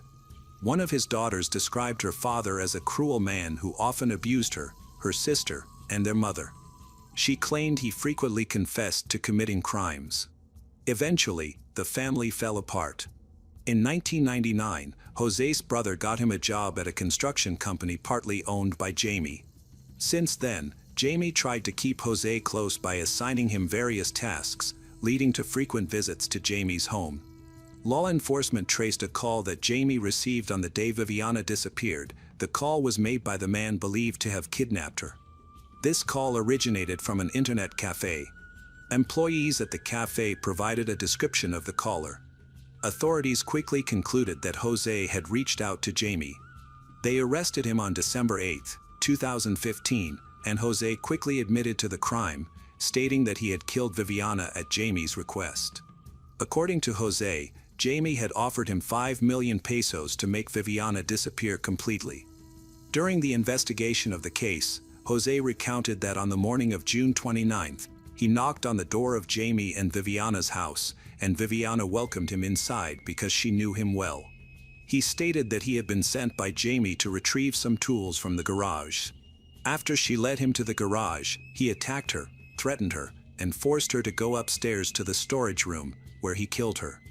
Although most of Jose's testimony seems plausible, there are inconsistencies regarding Viviana's location. He subsequently admitted to stealing some of Viviana's personal items before leaving to call Jamie and fabricate a story about a kidnapping. As a result of this testimony, Viviana's husband, Jamie, was arrested. His oldest daughter, who was studying in Germany at the time, returned home and defended her father. Jamie's defense argued that Viviana had been a victim of a robbery rather than a contracted murder, claiming that Jose's account was fictional. However, the fact that Jose did not take money from the safe undermined the robbery theory. Further investigation revealed that Jose claimed Jamie had paid Jose in haste because he suspected the police were following him. Jamie gave Jose an envelope with only part of the agreed payment. Despite this, Jose did not pursue confrontation, fearing repercussions. By then, over 7 years had passed since Viviana's death, and all involved had been interviewed. The prosecution maintained that it was a contracted murder, while the defense asserted it was merely a robbery. In 2017, the court reached a verdict. Jose Perez Mancilla was sentenced to 10 years in prison for robbery and the murder of Viviana. To everyone's surprise, Jamie was acquitted and released from custody after a lengthy jail term. Justice system representatives indicated that the prosecution lacked solid evidence beyond the testimony of Jose. Had Jamie been found guilty, he would have faced a life sentence as the alleged orchestrator of the crime. After the verdict was reached, Viviana's family told those involved in her death that this was not the court's final decision. Jamie and his daughters filed a lawsuit against the Chilean state, claiming negligence by officials during various stages of the investigation. Additionally, Jamie's representatives criticized the pressure he faced while in detention and sought nearly 1 million Chilean pesos in compensation each year. Hello again, true crime fans. We've got another mysterious case to explore. The case of Thomas Kwan.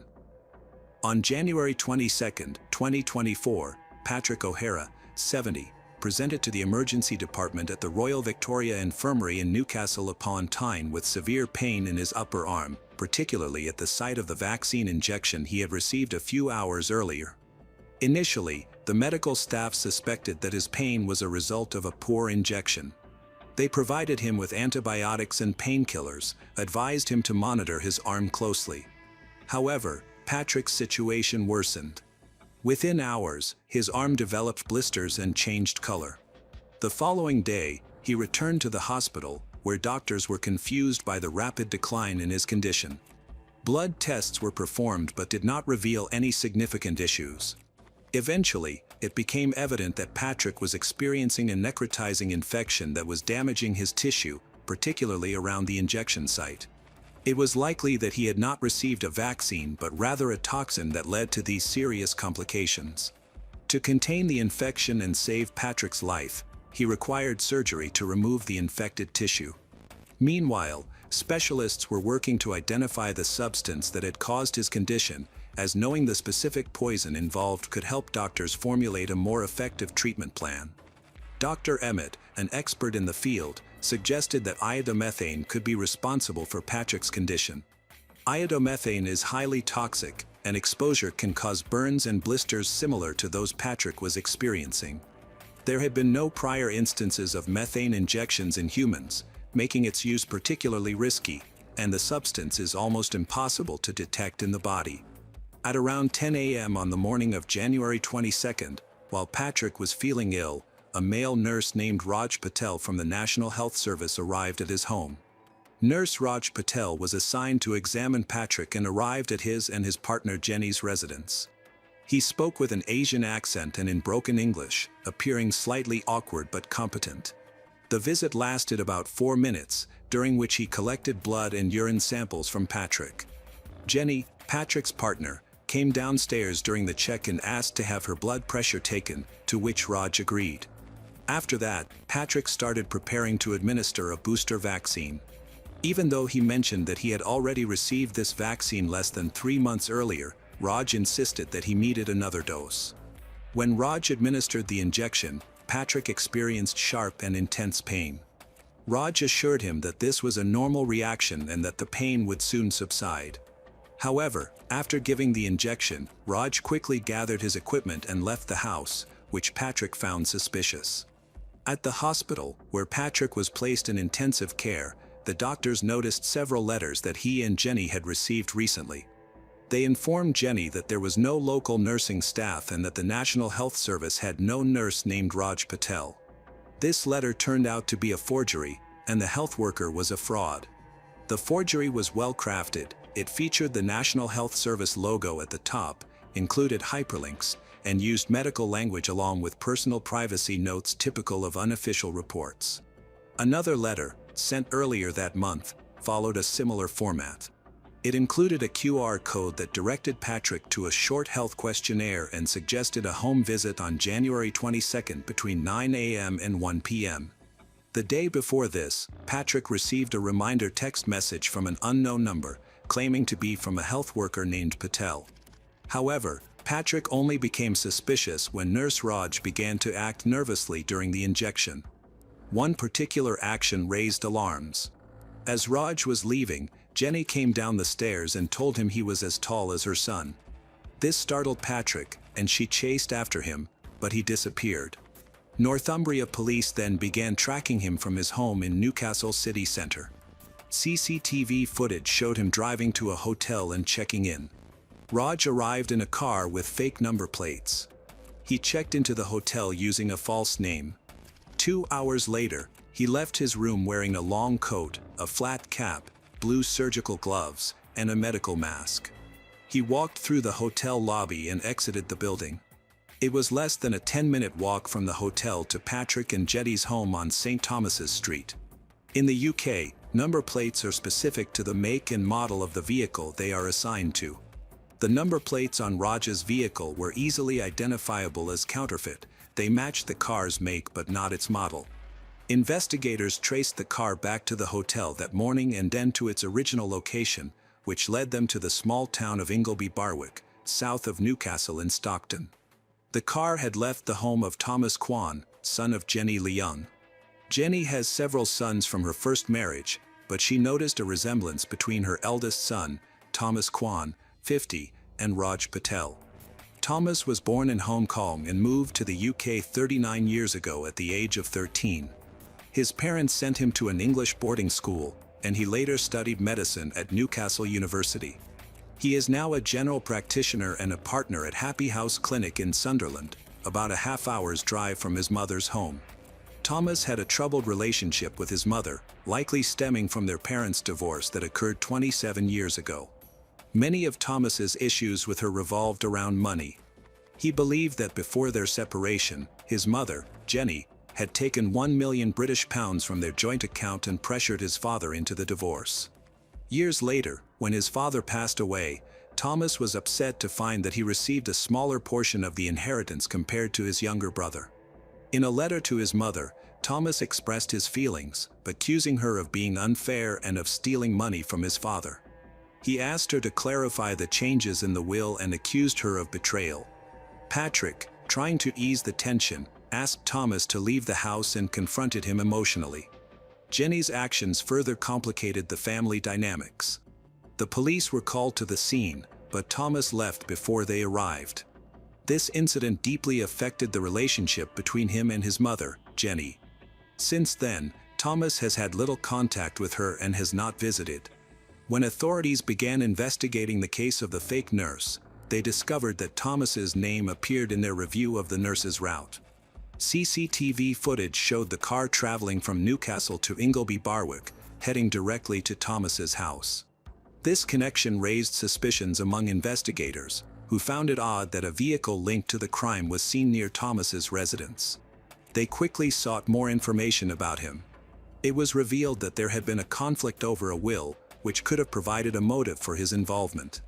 Investigators also discovered that Thomas had previously purchased chemicals, including toxic substances, which could have been used to create the agent that made Patrick sick. These online purchases became a significant focus of the investigation. The police then searched Thomas's home and found packages of chemical reagents and equipment in his garage that resembled a laboratory. They also discovered medical supplies, including syringes, gloves, and protective masks. On Thomas's computer, investigators found searches relating to toxic substances and how to use them. Additionally, there were fake National Health Service forms that matched those sent to Patrick and Jenny. Further investigation revealed that Thomas had planned the crime well in advance, using his medical expertise and available resources. He fabricated an elaborate story to pose as a fake nurse, knowing exactly how to speak, present himself, and what documents to provide. However, his rushed escape after administering the injection, along with other blunders, ultimately worked against him. The police arrested Thomas on February 15, 2024. At the time of his arrest, he denied any involvement in Patrick's poisoning, but the evidence against him grew increasingly compelling. The case was classified as attempted murder, and preparations were made for it to go to court. Thomas leveraged his medical reputation and knowledge to create a false appearance of professionalism. He orchestrated the entire scheme to avoid detection until it was too late. During a search of his home, police discovered not only chemicals and instructions but also complete production equipment, including measuring instruments, protective suits, and laboratory containers. The investigation revealed that Thomas had been planning his crime for an extended period, gathering resources and researching their characteristics. His mobile phone contained clear evidence of his intentions, showing multiple internet searches for poisons. He specifically looked for information on how to use ricin to carry out a slow and painful murder. His searches included terms like ricin dosage, duration of the toxin, and cyanide effects on the human body, indicating that he aimed to proceed carefully and minimize errors. Despite his planning, Thomas made several mistakes that led to the investigation uncovering his scheme. For example, he used a fake license plate on his car, but the police quickly noticed that the plates didn't match the car model. Additionally, his disguise as a nurse was inadequate. Jenny's comment that he resembled her son raised initial suspicions. His quick departure from home after administering the injection and his suspicious behavior further contributed to the doubts about him. Books on toxicology and instructions for creating poisons found in Thomas's possession strengthened the case against him.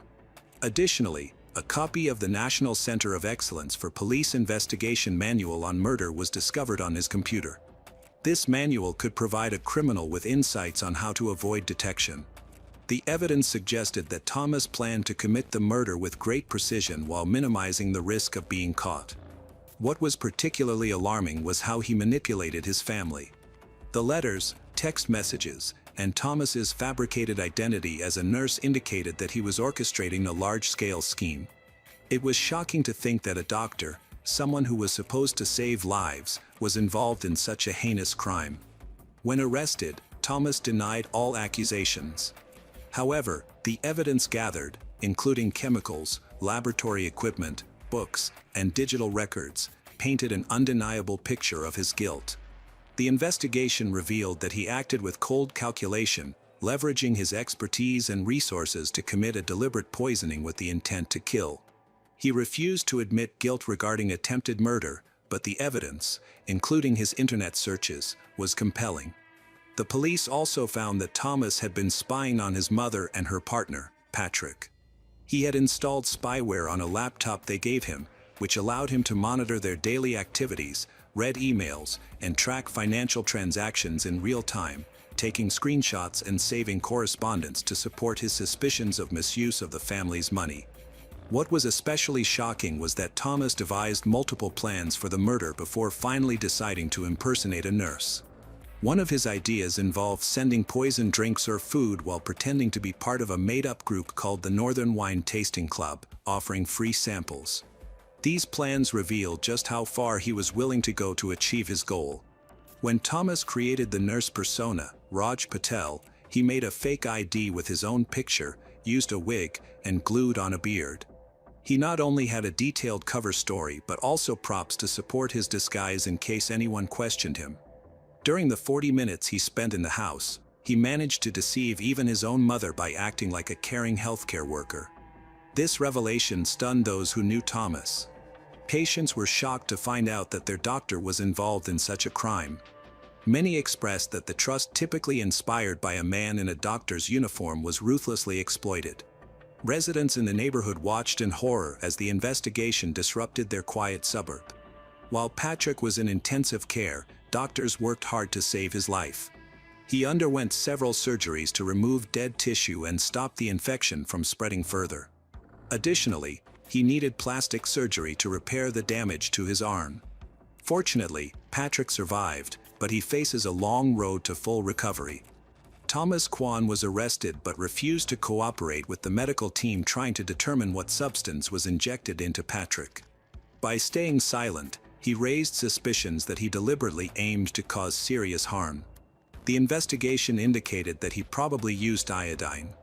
During the proceedings, Thomas asserted that he did not intend to kill anyone, he merely sought to inflict mild pain or discomfort. However, when his trial commenced in Newcastle in October 2024, this assertion quickly fell apart in light of the evidence presented. Prosecutor Peter Makepeace, in his opening statement, reminded the jury that sometimes reality can be stranger than fiction.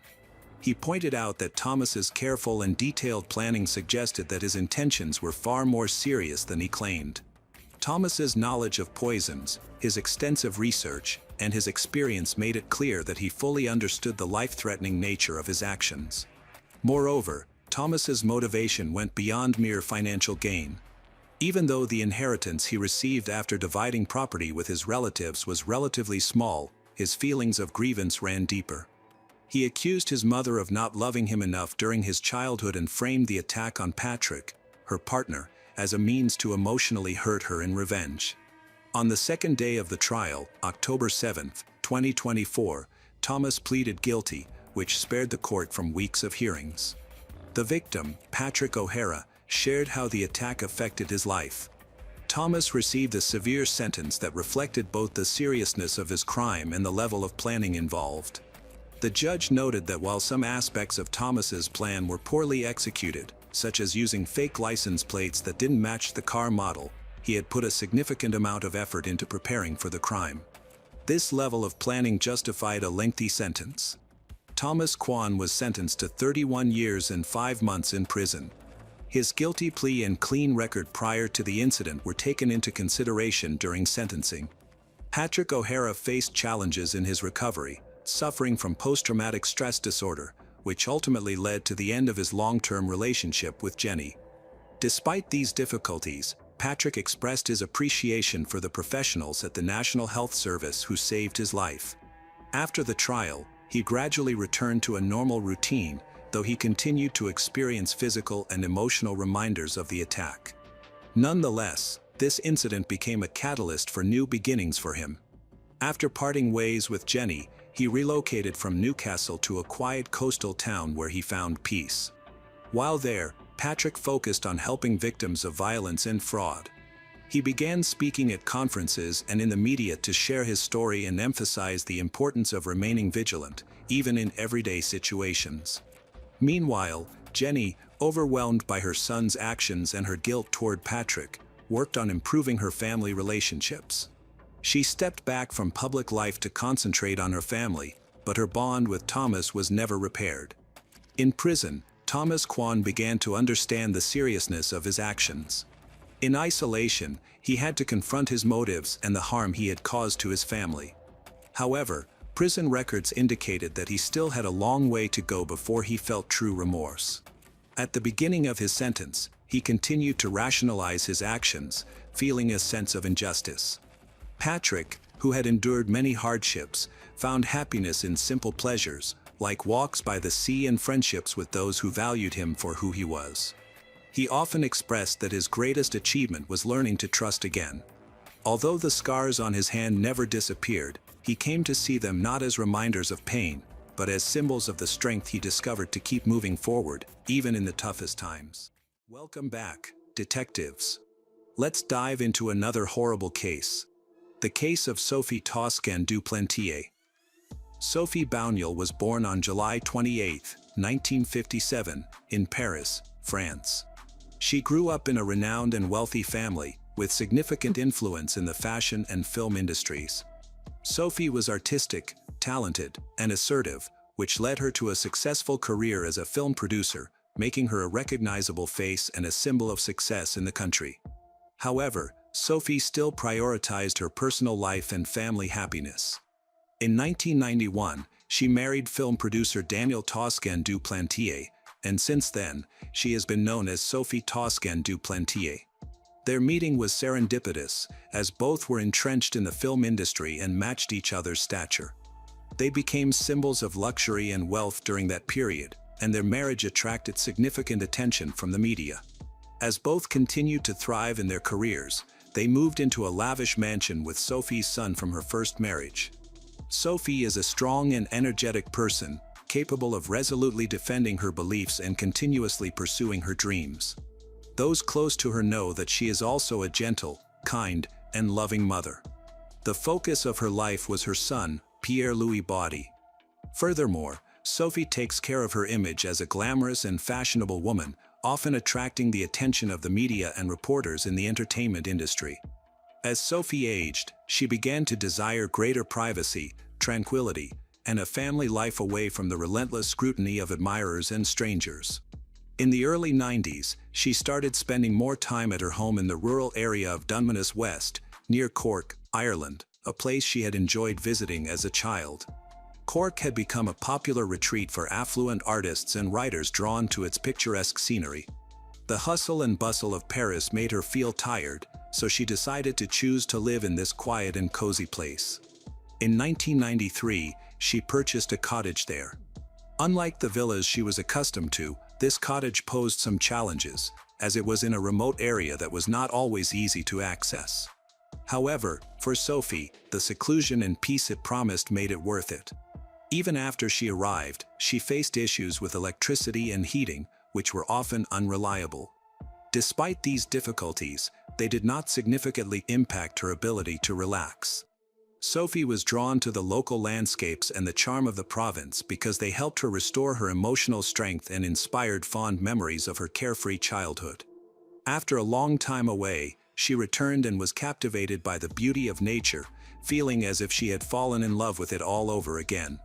From then on, she chose to focus on the positives and disregard any inconveniences. Sophie typically spent her summers there but always returned to Paris, where she viewed this time as a period of spiritual and emotional renewal. Sophie usually goes there alone. The same thing happened in December 1996, when she was 39 years old, and she decided to visit Ireland to rejuvenate herself and read movie scripts before the new year. Arriving alone, she settled into her home in a quiet neighborhood. While she enjoyed her solitude, she wasn't a recluse. She interacted with her neighbors and childhood friends living nearby, was often seen around town. Sophie had established friendly relationships with many locals and always treated them as equals. Because of this, people didn't see her as just a woman from Bohemian Paris but rather as the familiar girl they remembered from their hometown. She engaged in pleasant conversations, deliberately steering clear of work and personal topics to avoid drawing attention and gossip. Before Christmas, a neighbor visited Sophie at her home. On December 23, 1996, around 10 a.m., she intended to chat about holiday plans and enjoy a cup of tea. However, instead of a friendly visit, she discovered a lifeless woman lying in the mud in front of the house. Alarmed, she immediately called the police to report a body near Sophie's residence. The condition of the body was so severe that she wasn't even sure it was Sophie. When the Irish police arrived, they encountered a gruesome scene. The woman's head was so badly damaged that she was unrecognizable, but she was confirmed to be Sophie Toscan du Plantier. At the time of her death, she was still wearing her nightgown and had on boots. The bedding in her bedroom was disheveled, suggesting that she had been awakened suddenly during the night or early morning and hurried outside, putting on her street shoes in the process. Nearby, authorities discovered a large concrete block covered in blood, which is believed to be the murder weapon. Bloody footprints led away from the scene towards the front gate, where the keys were still in the lock. Inside the house, 2 wine glasses were found in the dish drainer, leading detectives to speculate that the attack likely occurred outdoors, as there were no signs of a struggle indoors. Local police were not accustomed to dealing with such severe crimes in the area. The local precinct was small and lacked experienced investigators, so they had to wait for forensic experts from a larger city to arrive. These experts needed to thoroughly examine the crime scene in Sophie's body. They arrived just 1 day later, but during that time, Sophie's body remained at the outdoor scene. The weather was rainy and cold, and they could only cover her with plastic bags. Unfortunately, the damp conditions ruined some critical evidence. Once the investigation officially began, the police quickly noticed signs of a struggle on Sophie's hands. However, the passage of time made it difficult to evaluate these signs accurately. Most of the blood had been washed away by the rain, leaving investigators with very little evidence to work with. Forensic experts were engaged in reconstructing the incident that led to Sophie's death. It became clear that she died from blunt force trauma to the head. Some faint traces of blood were discovered on the gate and the entrance, but much of it had also been compromised by rain. Since Sophie was wearing boots and the blood was primarily found on the street side, investigators believed the attack likely began there. No signs of a struggle were found inside the house, and although 2 glasses of wine were found in the dish drainer, they could not be considered reliable evidence since they were already clean. It was uncertain when those glasses were used, as Sophie may have used them at different times by herself. Several DNA samples were collected from the crime scene, but in 1996, testing and profile comparison technology was very limited. This crucial evidence did not lead to any useful information. However, it was preserved in the archives. Detectives attempted to piece together the timeline of Sophie's activities since her arrival in Ireland. They discovered that she had arrived on December 21st. That same day, she was seen shopping at a grocery store, appearing relaxed while casually exploring the area.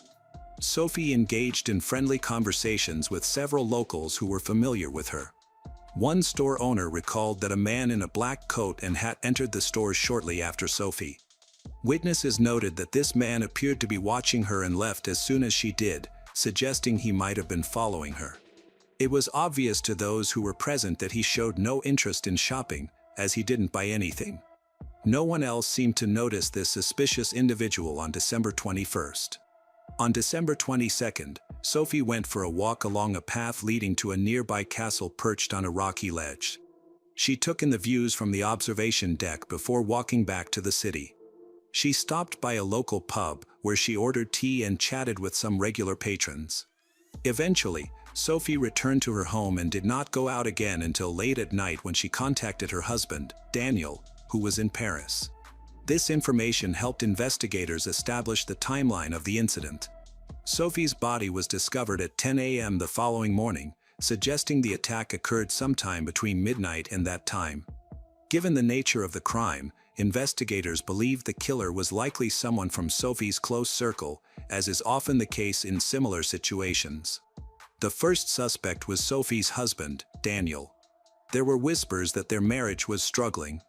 As the police delved deeper into their family dynamics, they uncovered that the strain was due to Daniel's ongoing infidelity. Sophie had expressed her desire to end the relationship even before her trip to Ireland, viewing the getaway as a chance to relieve stress before the separation. Since both individuals were prominent and wealthy, the divorce would likely have been complex and highly publicized. Financial motivations can often lead to violent acts. However, Daniel was quickly cleared as a suspect when he claimed he was in France at the time of the murder, a claim corroborated by numerous witnesses, providing him with a solid alibi. The situation was further complicated by the fact that the murder occurred in a town with an insufficient police force, leaving them lacking the resources needed for a thorough investigation. This resulted in delays while they sifted through various theories and false claims. At this point, investigators considered the possibility that the murderer was familiar with both the victim, Sophie, and the local area, as the crime was committed without attracting attention. This explained the absence of outcry during the incident, even from neighborhood dogs, who would have recognized the perpetrator's scent but may not have reacted. Subsequently, detectives focused their attention on a man named Ian Kenneth Bailey. Ian was born in Manchester in 1957 and had a troubled past, as well as a troubled reputation. He started his career as a freelance journalist, owned a business, and held various jobs before moving to Ireland in 1991. At the time of the murder, Ian was living with his girlfriend and had experienced run-ins with local law enforcement. In 1991, Ian started a business but soon faced serious issues. He became involved in several troubling incidents after assaulting his business partner. Conflicts with authorities resulted in his conviction for assault later that year, and he spent some time in jail. Ian had a history with local police due to his temper and aggressive behavior, including previous domestic violence incidents that even led to his partner being hospitalized, although he was not jailed for those cases. Ian underwent a psychiatric evaluation, which revealed he had a narcissistic personality disorder. He was noted to be impulsive and cruel, with indications of various mental health issues. Experts described him as someone with very high self-esteem and a problem with alcohol, contributing to his unpredictable and violent outbursts. He claimed that his behavior was partly due to a difficult divorce that had occurred shortly before he moved to West Cork. There were additional reasons to consider him a suspect. His house was close to Sophie's, making it easy for him to approach her without being noticed. At that time, Ian was living with his girlfriend, Catherine Jules Thomas, who was also a local resident. Remarkably, on December 23rd, shortly after Sophie's body was discovered, they were among the first to arrive at the crime scene and possessed knowledge of many details about the crime. Catherine and Ian attempted to gather more information from the police to create a report. Ian claimed to be an independent journalist looking for a story, but he was denied access to the crime scene. The police noted that they were very insistent, even entering the house without permission. Upon checking his background, it became clear that he had a criminal history, raising doubts about his true identity as a reporter. Despite the police's objections, Ian managed to publish several negative articles. His aggressive pursuit of information only deepened the police's suspicions about him. The articles were filled with inappropriate details and speculation about Sophie's personal life, shocking her relatives with their lack of ethics and Ian's cynicism. Following the publication of these articles, a wave of public outrage ensued. Sophie's relatives publicly rejected Ian's claims by appearing on television. They believed that he was trying to tarnish Sophie's name for the sake of fame and profit. They agreed with law enforcement that Ian might be involved and regarded him with skepticism. When questioned by the police, Ian denied ever knowing Sophie. However, close friends of Sophie, who had known her since childhood, were convinced that Ian was connected to the crime. The media contributed to this belief by suggesting that Ian was involved in her death. Despite this, Ian maintained his innocence, citing his notes and a mysterious informant who allegedly provided him with crucial information, although he refused to reveal this person's identity. In Ian's writings, he not only focused on Sophie but also on a criminal within her circle of friends, who had hired a hitman. He suspected that this individual could be one of Sophie's ex-lovers or even her husband, who was in the process of divorcing her. While they were busy disputing these claims, a significant anonymous tip came in from a local resident. The witness reported seeing an unknown man near Sophie's house around 3 a.m. on December 23rd. The description of this man matched the appearance of a man that a local shop owner had seen chasing Sophie. Strangely, this anonymous witness provided a detailed and accurate description that matched Ian Kenneth Bailey's appearance exactly. A few days later, he was arrested and taken to the police station for questioning. Once there, he acted very nervously, created a scene, and made threats regarding the situation. Detectives quickly noticed suspicious scratches on his face and hands. When questioned about them, he claimed that he had been hurt by a Christmas tree that fell while he was cutting it down in the forest. Police were skeptical of Ian's explanation and took photos of the scratches, which only made him more agitated. Although his behavior seemed overly aggressive, he attributed it to his mental health issues. He denied knowing Sophie and insisted on his own theory, suggesting that one of her former partners might have hired someone to kill her. He loudly claimed that it was Daniel, not him, who should be investigated. Authorities believed that the criminal was a local who knew the area well, which explained how he could get to Sophie's house without leaving any evidence. Ian argued that the forensic team took too long to arrive at the crime scene, allowing rain to wash away any potential evidence, and insisted that being a local was irrelevant. He criticized the initial investigation as negligent and accused the police of attempting to pin the blame on him. Detectives interviewed Ian's friends, who reported seeing him at a local pub the night before the crime. Ian had no scratches on his face, making it improbable that he ventured into the forest at night to retrieve a Christmas tree after leaving the bar. Despite numerous objections, he was arrested on February 10, 1997, after new information emerged. Another key witness, Ian's ex-wife Jules Thomas, provided a statement. She was very concerned about potential charges from the police, which prompted her to speak up. She confirmed that she indeed met Sophie in the store on December 21, 1996. Ian learned about Sophie's arrival and went to find her to get a story. Jules also suggested that he might have followed Sophie to an observation deck on the 22nd, where she went to admire the castle. On that same day, when Ian returned, he acted very mysteriously and strangely, even commenting that something terrible might happen in the city that night. He never clarified what had made him anxious. Later that evening, Ian went out for a walk, but when he returned, he left again, only to come back an hour later. He assumed Jules was asleep, but she woke up several times throughout the night and did not find him at home.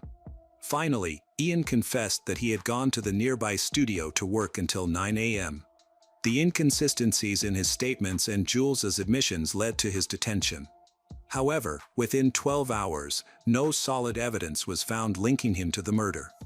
Under Irish law, if there is insufficient evidence to convict a suspect within 12 hours of arrest, the suspect must be released. As a result, he was released due to insufficient evidence.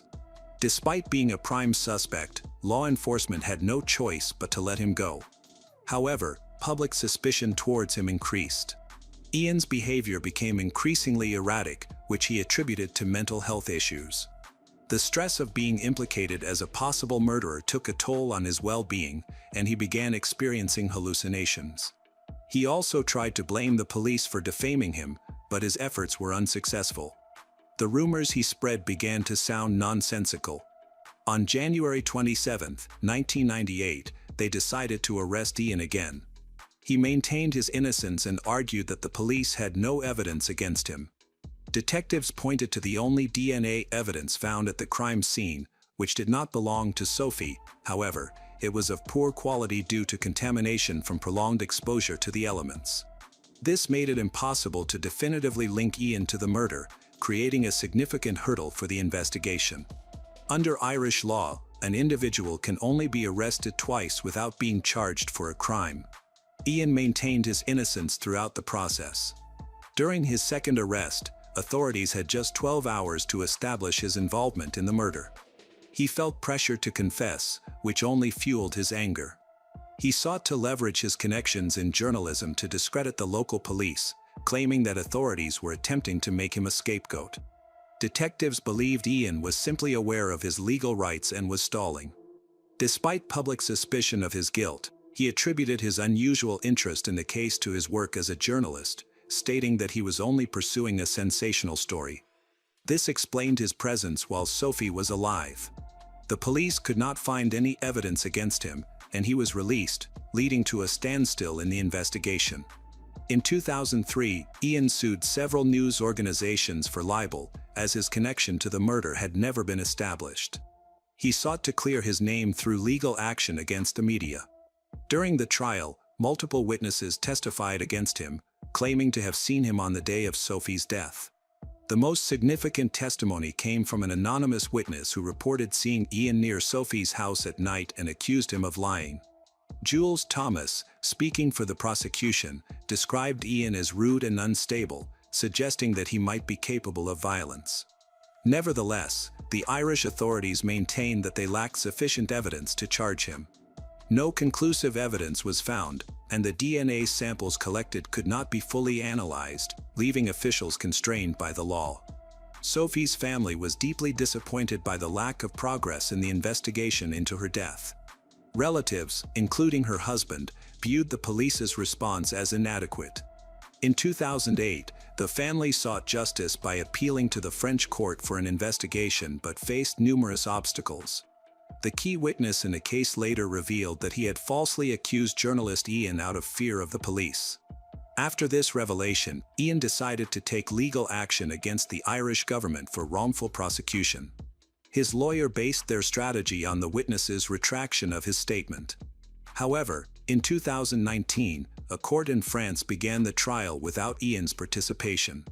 Under French law, if a French citizen is killed abroad, the trial can take place in France. About 30 witnesses were summoned to testify. As a result of the proceedings, the court convicted Ian Kenneth Bailey of murder and sentenced him to 25 years in prison. However, the Irish Supreme Court refused to extradite him, arguing that the court's decision was flawed due to a lack of sufficient evidence. Consequently, Ian remained in Ireland, avoiding extradition and any legal consequences there. In 2022, a significant development occurred when the Irish and French judicial systems collaborated to investigate Sophie's murder. They reviewed all the case materials and re-examined the evidence, despite some being lost or damaged. There were suggestions that an accomplice of Daniel might have been involved, and Ian's account could have shed light on the truth. Unfortunately, Ian Kenneth Bailey passed away from cardiac arrest in January 2024 before he could learn the outcome of the investigation. The police searched his apartment, hoping to gather DNA samples for comparison with evidence collected during the original investigation in the 1990s. With advancements in DNA profiling and analysis, there was a renewed opportunity to uncover the truth about what happened. Nearly 30 years had passed since Sophie's death, and there was finally hope for answers. However, none had emerged yet. Perry March was born in 1961 to Arthur March and Sephora. He and his wife, Janet, were complete opposites of each other. He is ordinary, but his wife was a very bright, beautiful woman, dreamy and talented. Janet grew up in a wealthy family, as the daughter of a well-known lawyer from Nashville. Janet and Perry met as students at the University of Michigan in the early 1980s and quickly became inseparable. When Perry graduated and moved to Chicago to work as a financial broker, Janet followed him without hesitation. However, she soon began to miss her home and family.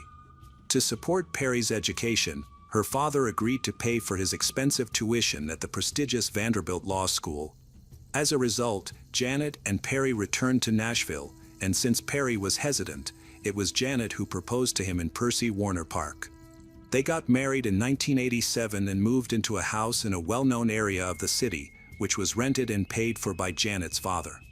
The following year, Perry graduated and chose to work for a local law firm in Nashville instead of accepting offers from large firms in New York. In 1990, Janet gave birth to a son named Samson, affectionately called Sammy.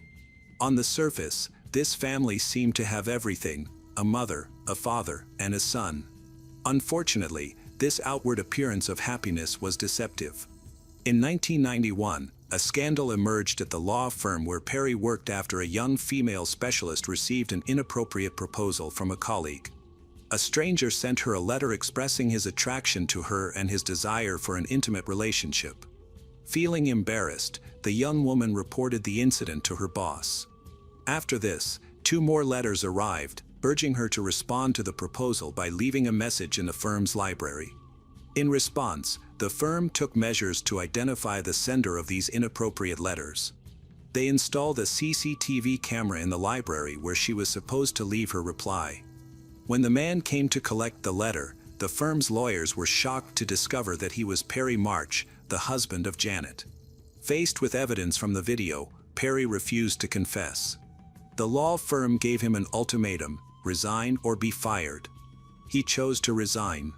This uncomfortable situation led to legal consequences, as the female employee who received the unwanted proposal sued Perry for financial compensation. He was ordered to pay her.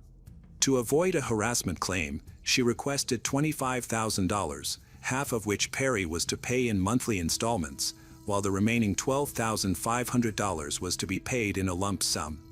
This arrangement was made to keep his wife, Janet, from discovering the scandal.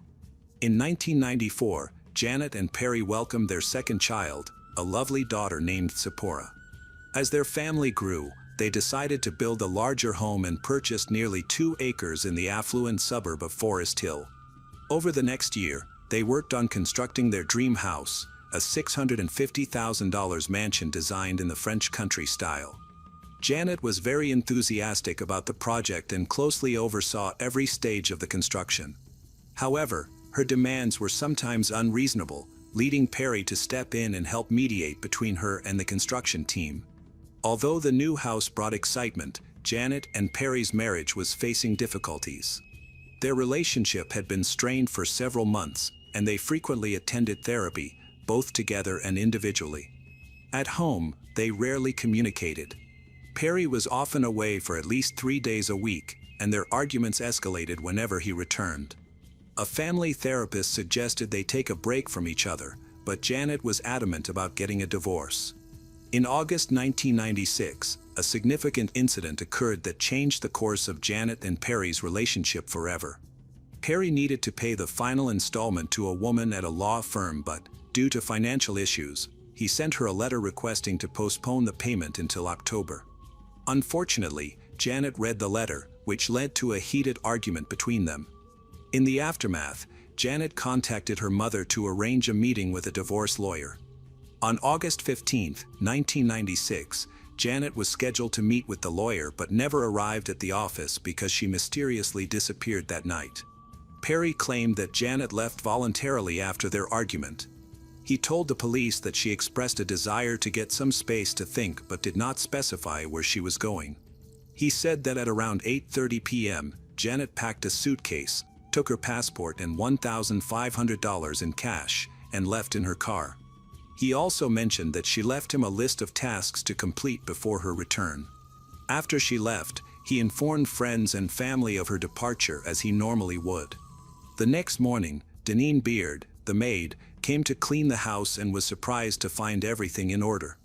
However, Perry asked her to focus on her work and not to go into the children's room. Then a nanny named Ella Goldschmidt, who had previously arranged with Janet that her son would play with Sammy, arrived. After Deneen left, Ella noticed Sammy jumping on an oriental rug that was rolled up on the floor next to the playroom. When she returned around 2 p.m. to pick up her son, the rug was no longer there. Initially, Janet's family believed Perry's explanation. Janet's father went to Nashville International Airport to check if Janet had left her car there. Janet's mother, Carolyn, became increasingly worried, as her daughter would not just vanish without a word and would never abandon her children. Although Carolyn wanted to contact the police, Perry convinced her to wait 12 days, claiming that Janet had said she would return by then. That evening, Perry called his father, Arthur, a retired U.S. Army lieutenant colonel living in Jalisco, Mexico. Arthur readily agreed to travel to Nashville to support his son during this challenging time. In the meantime, Janet's family's concerns continued to escalate. With August 25th being Sammy's 6th birthday, fears grew that something had happened to Janet. She would definitely not miss such an important occasion. While Perry and Janet's parents told the party guests she had traveled to California to visit her brother and was postponing her return due to an ear infection, her sudden disappearance raised alarm among her loved ones. Days passed without any news from Janet, and the anxious waiting could not go on much longer. On August 29th, Janet's parents reported her missing to the police. Detective David Miller, a skilled investigator with extensive experience, was assigned to the case. He initiated the investigation by reaching out to hospitals and reviewing Janet's bank and credit card accounts, which had not been used since her disappearance, raising concerns about her well-being. On September 7th, authorities located Janet's car in a parking lot at an apartment complex about 5 miles from her home. The car appeared to have been parked there for several weeks. Inside, police discovered Janet's bag, which contained her documents, passport, credit cards, and $11 in cash. They also found a suitcase filled with clothes, notably absent of a bra, toothpaste, a comb, or underwear, which seemed unusual. Additional evidence included a pair of white sandals in the glove compartment and unusual, dirty bicycle tire tracks near the car. Investigators needed to analyze this evidence carefully. On September 10, 1996, Perry was questioned by investigators and consented to a search of his home. The police conducted the search over the weekend of September 14th to 15th while Perry was away in Chicago with his children. The house showed no signs of domestic violence or anything noteworthy. A few days later, the owner of a tire store contacted law enforcement to inform them that Perry had visited the store on August 21st, a week after Janet went missing. Perry inquired about purchasing a new set of tires, despite the good condition of those already on his car. When asked why he wanted a different brand, his response raised further suspicions. On September 18th, Perry decided to move to Chicago with his children. Before leaving, he had a concerning conversation with Janet's longtime friend, Diane Sachs, which she later reported to the police. Perry asked Diane if she thought he could kill his wife. Although she hesitated to answer, he proceeded to ask the disturbing question of what she would think if he had loaded Janet's body into his car and taken it to a remote location for disposal. This raised serious suspicions about him. As a result, the police launched a comprehensive search for Janet, involving divers, 2 helicopters with thermal scanners, specially trained dogs, police officers, and volunteers. Meanwhile, Perry hired a lawyer, who informed the police that Perry would not cooperate with the investigation. In November, as Janet's parents held a day of mourning for her, Perry chose not to attend, further increasing the police's suspicions about him. Over time, a theory about Janet's disappearance began to develop. It was suggested that Perry and Janet had a heated argument the night she disappeared. During this argument, Janet may have said something that provoked Perry, leading him to strike her hard. Given that Perry held a black belt in martial arts, a single blow could have killed her, or he might have strangled her. Whether intentional or not, when he found Janet dead at his feet, he was faced with a dire decision. Investigators believe that Perry hid Janet's body either in the basement, in the woods, or near their home.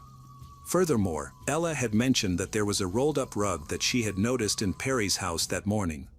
Janet's body may have been inside that carpet, and tragically, little Sammy may have unknowingly played around his mother's body.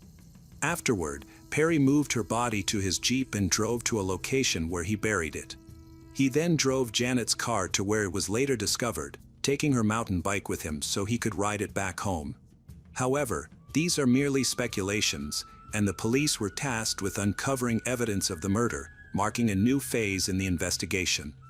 Janet's father, a prominent lawyer, was determined to uncover the truth about his daughter's disappearance. Meanwhile, Perry applied to become the manager of Janet's estate, but her parents opposed this and filed their own petition. Perry refused to consent. Ultimately, the court designated a guardian to oversee Janet's property and ordered Perry to return some items he had taken. He only returned them after being urged to do so. This was just the beginning of a legal dispute between Perry and Janet's parents.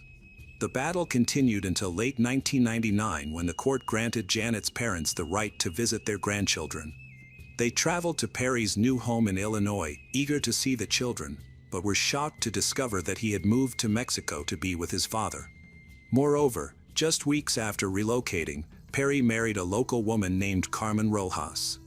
3 years had passed since Janet went missing, and she still had not been officially declared dead. This prompted her parents to file a lawsuit against Perry for the manslaughter of their daughter. When Perry did not appear in court to contest the charges against him, the judge ordered him to pay $113.5 million in compensation to Janet's parents in May 2000. Janet's parents traveled back to Mexico to confront Perry and requested to meet his children. He firmly refused their request, prompting them to return to Nashville.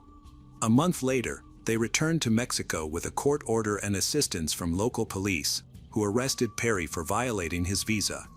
Although the charges were eventually dropped, by the time Perry got back home, his children were missing. Taking advantage of Perry's absence, Janet's parents took the children to the U.S. and sought permanent custody once they were home. This led to a direct confrontation and sparked another legal battle for custody. Ultimately, Perry regained custody, and Janet's parents were reprimanded for unlawfully taking the children. Later, the Tennessee Court of Appeals overturned Perry's manslaughter conviction. At this point, Perry believed he could lead a stable life in Mexico with his new wife and children, feeling confident that nothing would disrupt his plans. However, unexpected developments were on the horizon, as the local police department, along with 2 investigators, continued to actively investigate Janet's case. In the latter half of 2004, the prosecutor's office introduced new evidence that led to a retrial, during which 59 witnesses were heard. This resulted in charges against Perry for second-degree murder, tampering with evidence, and abuse of a corpse. In October 2005, an arrest warrant and a request for extradition to the United States were issued for Perry. While being transported, Perry was accompanied by Pat Postiglione, one of the detectives involved in the investigation. During the journey, Perry was quite talkative and asked the detective whether he could face murder charges if an accident occurred. He also told Pat that he would be willing to confess everything if he could receive a sentence of no more than 7 years. The detective stated that he would pass this information on to the district attorney. Janet's parents were determined not to allow Perry to enjoy a new life after spending a short time in prison. They submitted a new petition for custody of the children, which the judge approved. Facing difficulties in the legal system, Perry sought another solution. He attempted to persuade his cellmate, Russell Ferris, to kill Janet's parents. Russell became interested in the plan and learned that Perry's father, Arthur, would act as the intermediary. After 2 months of discussions among the three, Russell's lawyer notified the police about Perry's offer to kill Janet's parents. From that point on, Perry's situation became increasingly complicated. Initially, the evidence against Perry for murder was weak and mostly circumstantial. His lawyer argued that there was no solid proof that Perry had committed the crime. If he had been found not guilty, he could not be tried again for the same offense. However, the situation changed dramatically with the discovery of a murder-for-hire plot involving Janet's parents. Now, the police had recorded conversations revealing details of the planned murder, including statements made by both Perry and his father, Arthur. When Arthur listened to the recordings, he realized his errors and agreed to testify against his son in exchange for a more lenient sentence. The disturbing truth emerged. Arthur, Perry's father, revealed that his son had confessed to him about killing Janet. A few weeks after the murder, Perry sought his father's help because he was anxious about the body being discovered. He asked Arthur to help hide it. One night, they drove to a location where, according to Arthur, the body was already decomposing and stored in a bag. Arthur recounted loading the remains into Perry's Jeep. They then traveled north to Bowling Green, Kentucky, where they stayed at a motel. Under the cover of darkness, Arthur attempted to dispose of the body. He looked for a body of water deep enough to conceal the remains but was unable to find one before sunrise. Eventually, he located a suitable spot. Arthur later attempted to guide investigators to the location where he had hidden the body, but he couldn't specify the exact spot. However, both the police and the jury believed his account of the incident. According to Arthur, after Perry killed Janet, her body remained in their home for some time, wrapped in a rug. Unfortunately for Arthur, his confession did not yield the leniency he had hoped for, and he died just months later while incarcerated. Perry faced a much harsher fate.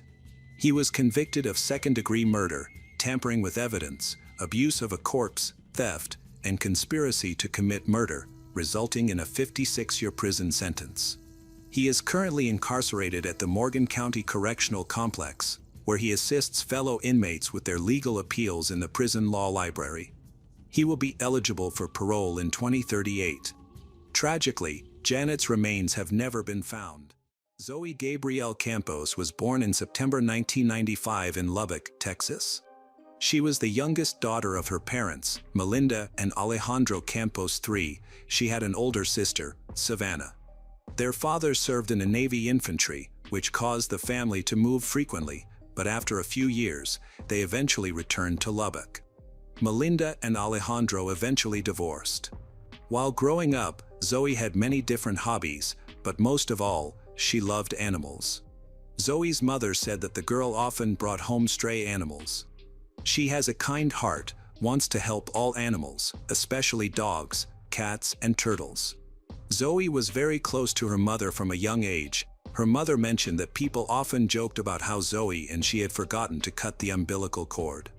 Zoe was an incredible daughter, sister, and friend. She was cheerful, funny, but very caring.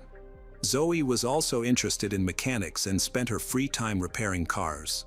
Shortly before her disappearance, she started working on an old car that she hoped to restore herself. Her mother said that if Zoe could open a pet store next to an auto repair shop, she would definitely do it. Zoe had a wonderful relationship with her sister Savannah, and they spent a lot of time together. Savannah had 2 children, and Zoe loved being an aunt. She enjoyed taking her nephew fishing at a lake not far from their home.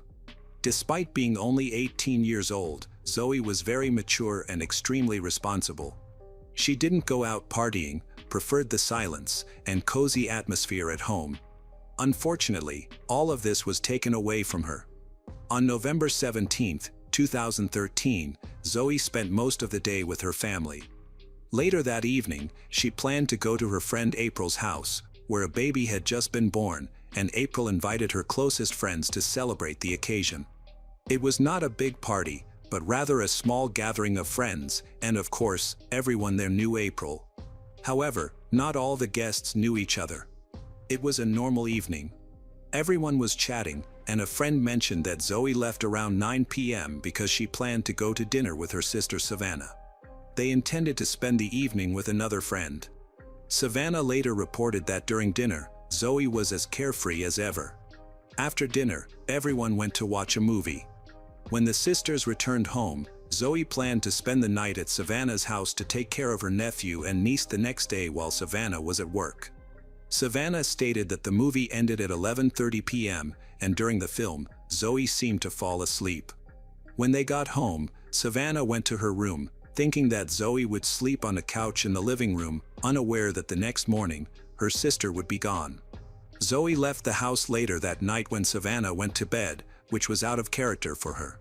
It is known that Zoe left home at night from an emergency message her mother received at 2:30 a.m. Melinda worked at a bar that closed around that time, and she was pleasantly surprised when she got a message from her daughter, asking for a ride home. Melinda waited for about 30 minutes, but Zoe never showed up. Initially, Melinda was not too troubled and tried to call her daughter, but Zoe didn't answer. Melinda thought that maybe Zoe had simply fallen asleep. Melinda reached a friend's house near the bar and stayed there overnight, planning to return home in the morning. On November 18th, Zoe's sister woke up and began getting ready for work. Seeing that Zoe was not on the couch and not in the house, Savannah immediately started calling her. When Zoe didn't answer and her car wasn't parked outside, Savannah thought Zoe might have gone home early. She called again, but each time, the call went straight to voicemail. Savannah then contacted her mother and realized that she also couldn't reach Zoe. Panic ensued. Savannah and Melinda started calling hospitals to see if perhaps Zoe had been in an accident. However, after several hours without contact or any information, the women finally reported Zoe's disappearance to the police at around 5 p.m. The police could only accept a missing persons report after 24 hours. Fortunately, they agreed to send out a profile of Zoe's car and attempted to contact her mobile service provider. They were informed that Zoe's phone was either turned off or the battery had been removed. Then, a surprising coincidence occurred. Zoe's aunt, Monica Rivas, was driving through the city on November 20th when she spotted her niece's gray Lincoln car near the university on 62nd Street. Monica immediately followed the car, trying to see the driver, but found it difficult due to the tinted windows and the car's speed.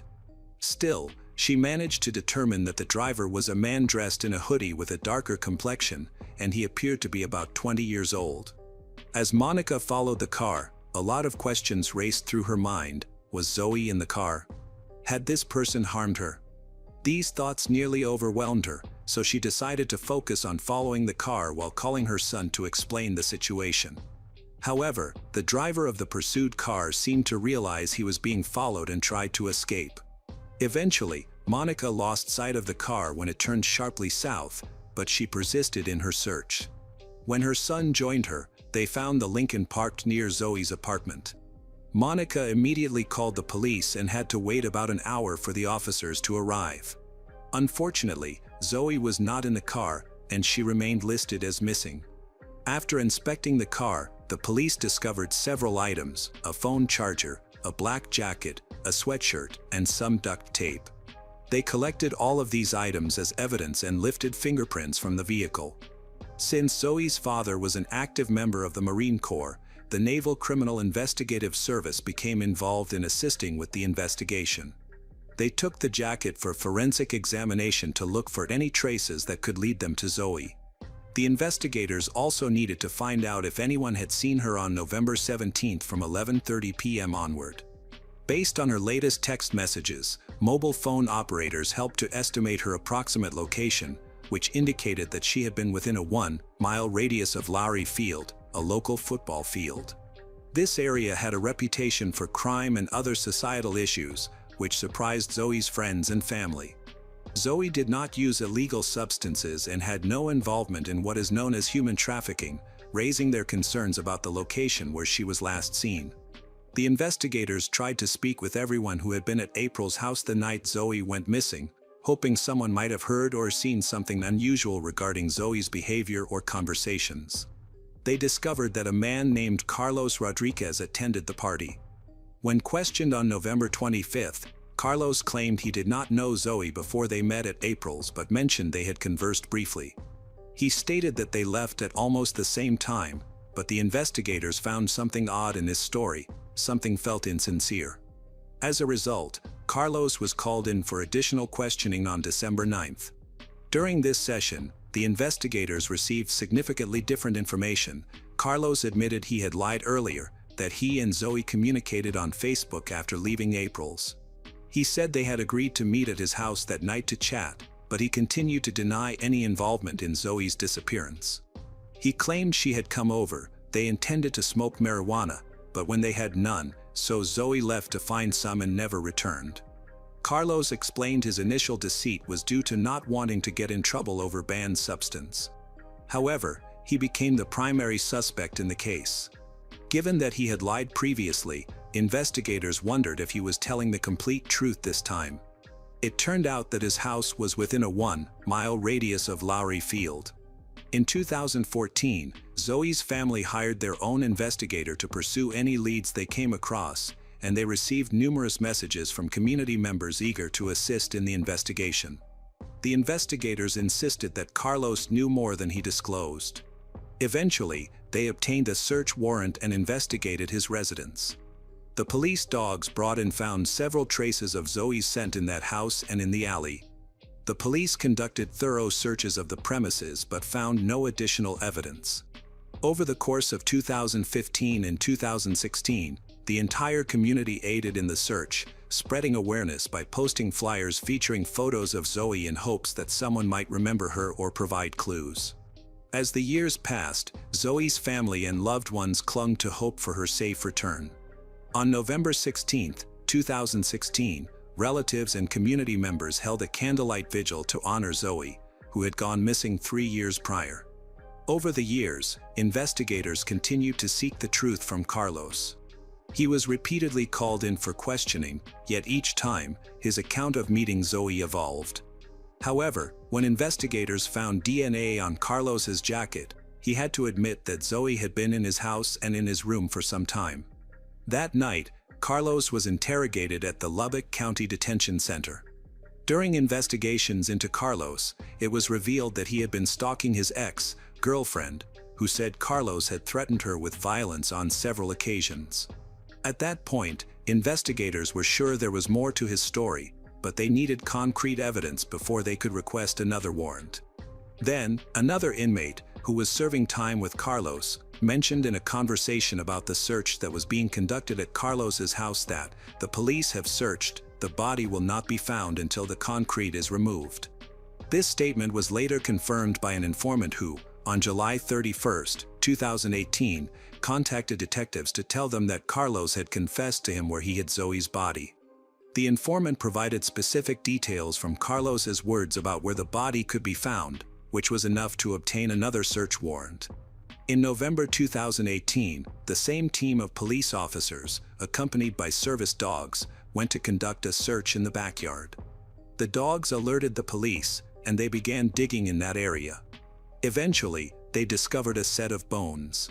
The bones were sent for examination, but before determining whose they were, there was no certainty that they were human remains. Carlos was called in for questioning, and in the middle of the interrogation, when the bones were mentioned, he fell silent, refused to talk until he was granted access to a lawyer.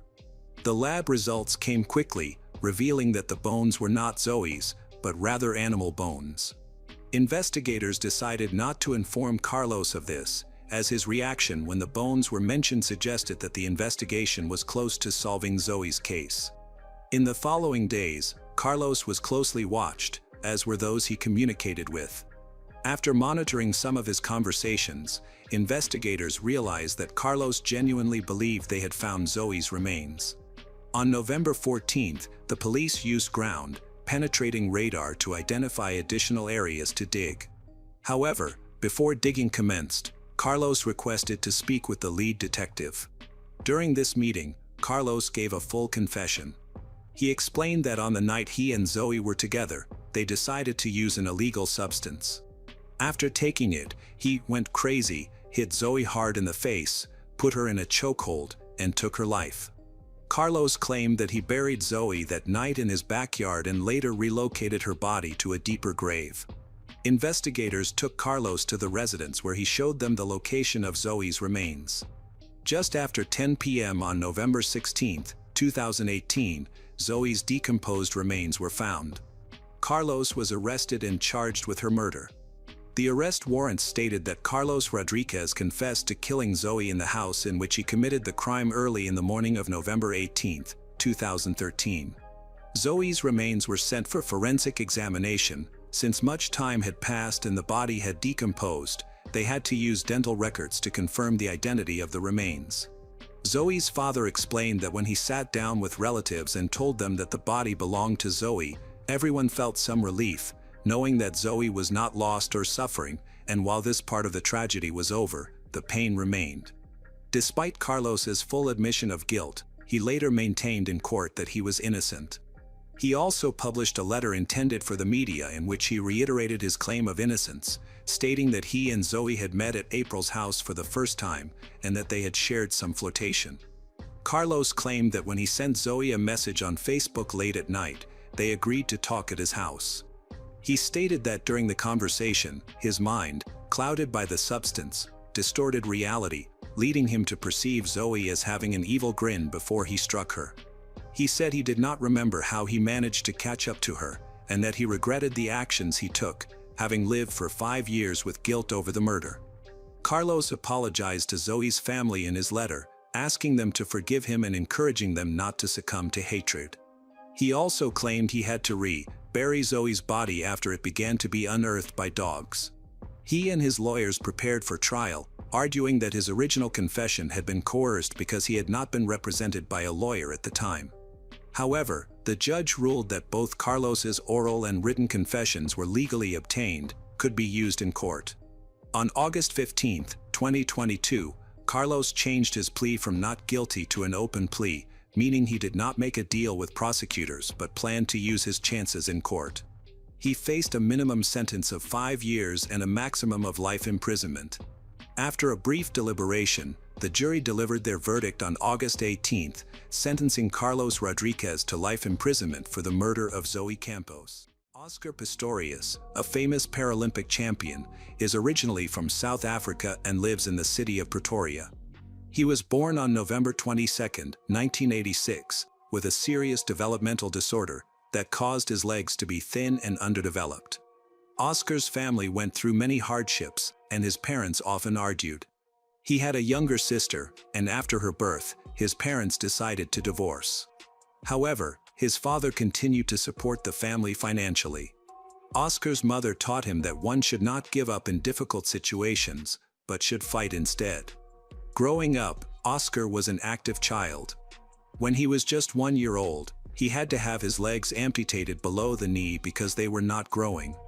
At 17 months old, he was fitted with his first prosthetic legs.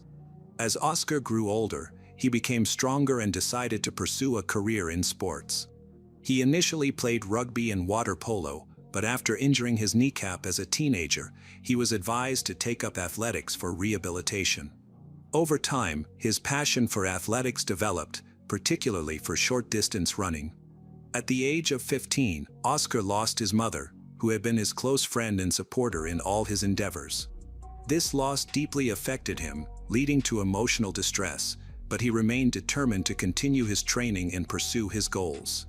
His hard work paid off when, at 17, he won a bronze medal in the 100-meter race and a gold medal in the 200-meter race at the Athens Paralympic Games in 2004. In 2007, he showcased his talent again by finishing second in the 400-meter race. Despite his young age, Oscar has achieved incredible success that many can only dream of. He has attracted significant media attention and built a large fan base, earning him the nickname "the man who runs on blades," due to his special prosthetic legs and impressive speed. By 2012, Oscar had reached the peak of his athletic career. During this time, he met Riva Steenkamp, a 29-year-old South African model and law graduate, through a mutual friend named Justin. They felt an instant connection, often described as love at first sight, and began dating. They officially got engaged in 2013. Riva grew up in Cape Town with her father, Barry, her mother, June Steenkamp, and two half-brothers.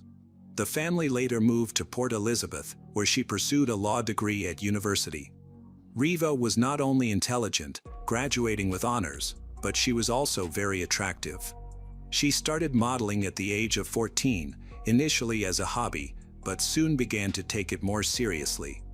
By the age of 29, she had become a well-known face in fashion magazines, frequently appearing on television and participating in various shows.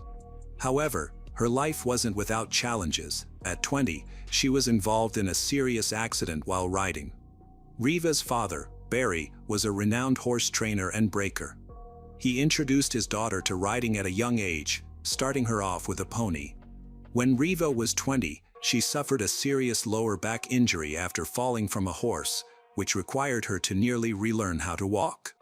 By 2012, she had fully recovered and had achieved both wealth and fame, similar to Oscar. Their first meeting was unplanned, but they encountered each other again at a major award event where Oscar was being honored. Photographers captured them together, and the media quickly labeled them a stunning couple, taking numerous photos and asking questions. Both Riva and Oscar were talented in their respective fields and appeared to be a perfect match. Eventually, they developed feelings for each other, began dating, and got engaged. On Valentine's Day, February 14, 2013, Oscar and Riva celebrated 3 months of their relationship with a dinner at Oscar's home. Oscar lived in a mansion located within a gated community, where all the houses were similar to his and were surrounded by tall fences for security. The residents were very wealthy and took extensive measures to protect themselves, such as using CCTV cameras, combination locks, and other security systems. The cameras at the entrance captured the arrival of Oscar and Riva. They enjoyed a romantic candlelight dinner and stayed up late into the night. Later, someone told the police that they had heard the sound of weapons exploding in Oscar's villa. Emergency services quickly arrived at the scene where a crowd had gathered to understand what had happened. Paramedics entered the house and found a girl lying on the bathroom floor, covered in blood. After examining her, they realized she was beyond help. She was dead. Oscar was found in the house, in a state of shock. The police tried to calm him, but he was so distressed that he couldn't comprehend what they were saying. He cried and screamed, eventually managing to explain that he had killed her because he thought she was a burglar. According to Oscar, after dinner, he and Riva went to bed. Early the next morning, he went out onto the balcony to get some fresh air, predicting that it would be a hot day. Suddenly, he heard a noise coming from the bathroom. Although he knew Riva was in bed with him, he didn't check on her. Believing that someone had broken into the house, he took a weapon from the nightstand where he always kept it. In his youth, he had been attacked by an unstable person and had received threats from envious individuals, which is why he took security seriously and kept weapons at home. That morning, however, he hadn't put on his prostheses and felt defenseless. When he heard a noise behind the bathroom door, he attacked it, trying to act quickly. Unfortunately, there was no burglar, only Riva, who had woken up and gone to the bathroom. Upon realizing her tragic mistake, she screamed for help, but it was too late. An investigation showed that Riva had been attacked 4 times. The first bullet struck her thigh, the second ricocheted and hit her back, the third shot hit her shoulder, and the final, fatal shot struck her head, killing her instantly. An investigation showed that Riva had been attacked 4 times. The first bullet struck her thigh, the second ricocheted and hit her back, the third shot hit her shoulder, and the final, fatal shot struck her head, killing her instantly. Early in the morning, Riva's family received a phone call that filled June, her mother, with dread. She hesitated to answer, knowing that calls at such an early hour often bring bad news. Inspector Bada delivered the heartbreaking information, causing her world to crumble. She struggled to stay upright as her legs gave way. Riva's father experienced several heart attacks after learning of her death. The next time they would see their daughter would be at the crematorium to say their goodbyes. Riva's mother, June, quickly informed the police of her concerns about Oscar, noting that her daughter and Oscar had ongoing issues. Although they were still in a relationship which had lasted only 3 months, it was clear that things were coming to an end. Riva's friend supported this perspective, revealing that Riva had expressed her desire to clarify their relationship on Valentine's Day and to break up amicably while remaining friends. Both the mother and friend shared similar views on the situation. In contrast, Oscar's friends expressed a different opinion, claiming that he was very happy in his relationship with Riva. The murder of Riva, a well-known model, by Oscar, a prominent Paralympic athlete, attracted significant media attention, leading to varying public opinions about the incident. Some people believed Oscar's explanation that the attack was accidental, while others suspected he may have had intentions to harm Riva. The authorities had not reached a consensus on Oscar's version of the incident. Many aspects of Oscar's story seemed to align with the details of his relationship with Riva. Friends of both Oscar and Riva stated that they were deeply in love, with Riva's friends confirming her happiness in this new relationship. She had previously experienced toxic relationships and felt fortunate to have found a good partner. Surveillance footage from a supermarket 2 days before the incident showed Oscar and Riva happily hugging and kissing while they shopped, appearing to be a couple in good spirits. This footage was presented as evidence during the investigation. However, a confusing detail emerged. Riva's friend claimed that she planned to visit Oscar's house on Valentine's Day to end their relationship, which raises questions. Why would she choose such a romantic day for a breakup? Additionally, during a police search of Oscar's home, they discovered a gift that Riva had prepared for him, a beautifully decorated frame with a collage of their happy moments together, accompanied by a heartfelt note expressing her love. This made it hard to believe that she intended to break up with him before giving such a romantic gift. The trial received significant media coverage, revealing an important detail. Oscar was deeply concerned about his safety and feared that someone might break into his house at night. This fear had troubled him since childhood, possibly inherited from his mother. After Oscar's parents separated, his mother and the children continued to live in a cottage where a thief had once broken in. Oscar, who has used prosthetic legs since birth, would take them off at home, leaving him vulnerable and unable to escape in an emergency. This fear was corroborated by Oscar's psychologist and his brother's friends. The weapon he had that morning was unlicensed and intended for self-defense. Riva's mother, June, informed the police that Riva's relationship with Oscar had recently taken a turn for the worse. A friend of Riva confirmed this, and several neighbors provided further insight. One woman testified that she heard Riva scream the night of the murder, describing it as a scream filled with fear, indicating that Riva was terrified for her life. Another neighbor, called as a witness by the defense, claimed he heard screams too, but he was convinced they were from a man, not a woman. Furthermore, during the trial, it was revealed that Riva was found on the bathroom floor, with the door locked and her mobile phone in hand. While it was normal for her to get up at night to use the bathroom, the locked door raises questions, particularly because she brought her phone with her. The prosecution investigated Oscar's history and discovered that years ago, he was involved in a serious boating accident on a river. He crashed into an obstacle and required immediate medical attention. Doctors performed surgery to repair his broken jaw and ribs, providing over 100 stitches. He was also diagnosed with a concussion and remained in a coma for several days. When police arrived at the scene, they found numerous empty beer bottles at the bottom of the boat. Eyewitnesses reported that Oscar was driving recklessly, screaming and laughing, while the boat sped down the river. After the accident, Oscar insisted he hadn't been drinking, but police tests revealed he was under the influence of alcohol. Additionally, it was revealed that Oscar had a long-standing problem with alcohol addiction. On March 3, 2014, the trial for the murder of Riva began. On September 12, Oscar Pistorius was found guilty of manslaughter because the judge determined that he did not intend to kill his girlfriend. He was sentenced to 5 years in prison.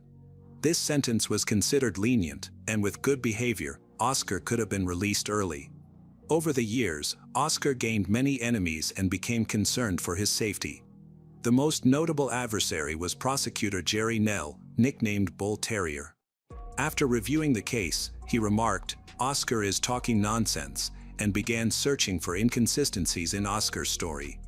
Jerry Nell, a dedicated professional, recognized that he was dealing with a man who had taken another person's life and sought true justice. After several court appeals, Jerry Nell succeeded in having Oscar's lenient sentence overturned. 2 years later, Oscar was back in court, facing charges of premeditated murder. Before the hearing began, the prosecutor wanted to speak with Oscar privately while he was under house arrest. He reminded Oscar that his home was protected by a 3-meter fence topped with electrified wire, along with an expensive security system and numerous motion sensors. Given this, where did the idea of a robber come from? The autopsy results showed that Riva had food in her stomach that she had eaten at 1 a.m., suggesting that she and Oscar had not gone to bed that night. The prosecutor suspected that Oscar was feeling jealousy toward Riva. As she prepared to leave, he became enraged. When Riva locked herself in the bathroom out of fear, he began attacking. This raised several questions. Why did Oscar start attacking? Why didn't he call the police if he believed a robber was in the bathroom? And why did he continue to attack after the first shot, especially when he heard Riva's screams? Overwhelmed by the prosecutor's portrayal of that night, Oscar struggled to respond. Jerry Nell assured Oscar that they would address many unanswered questions in court. The trial eventually took place, resulting in the judge sentencing Oscar Pistorius to 6 years in prison, a sentence that was similar to the original one. Oscar's lawyers later filed an appeal, which led to an increase in his sentence to 13 years and 6 months. As of 2023, Oscar can apply for parole, but he is still serving time in prison. Despite his repeated requests to be transferred to a different facility due to his fear of potential violence from other inmates, these requests were never granted. This marked the end of Oscar Pistorius' sporting career and public admiration. He was once a national hero, but his actions not only took the lives of others but also ruined his own promising future.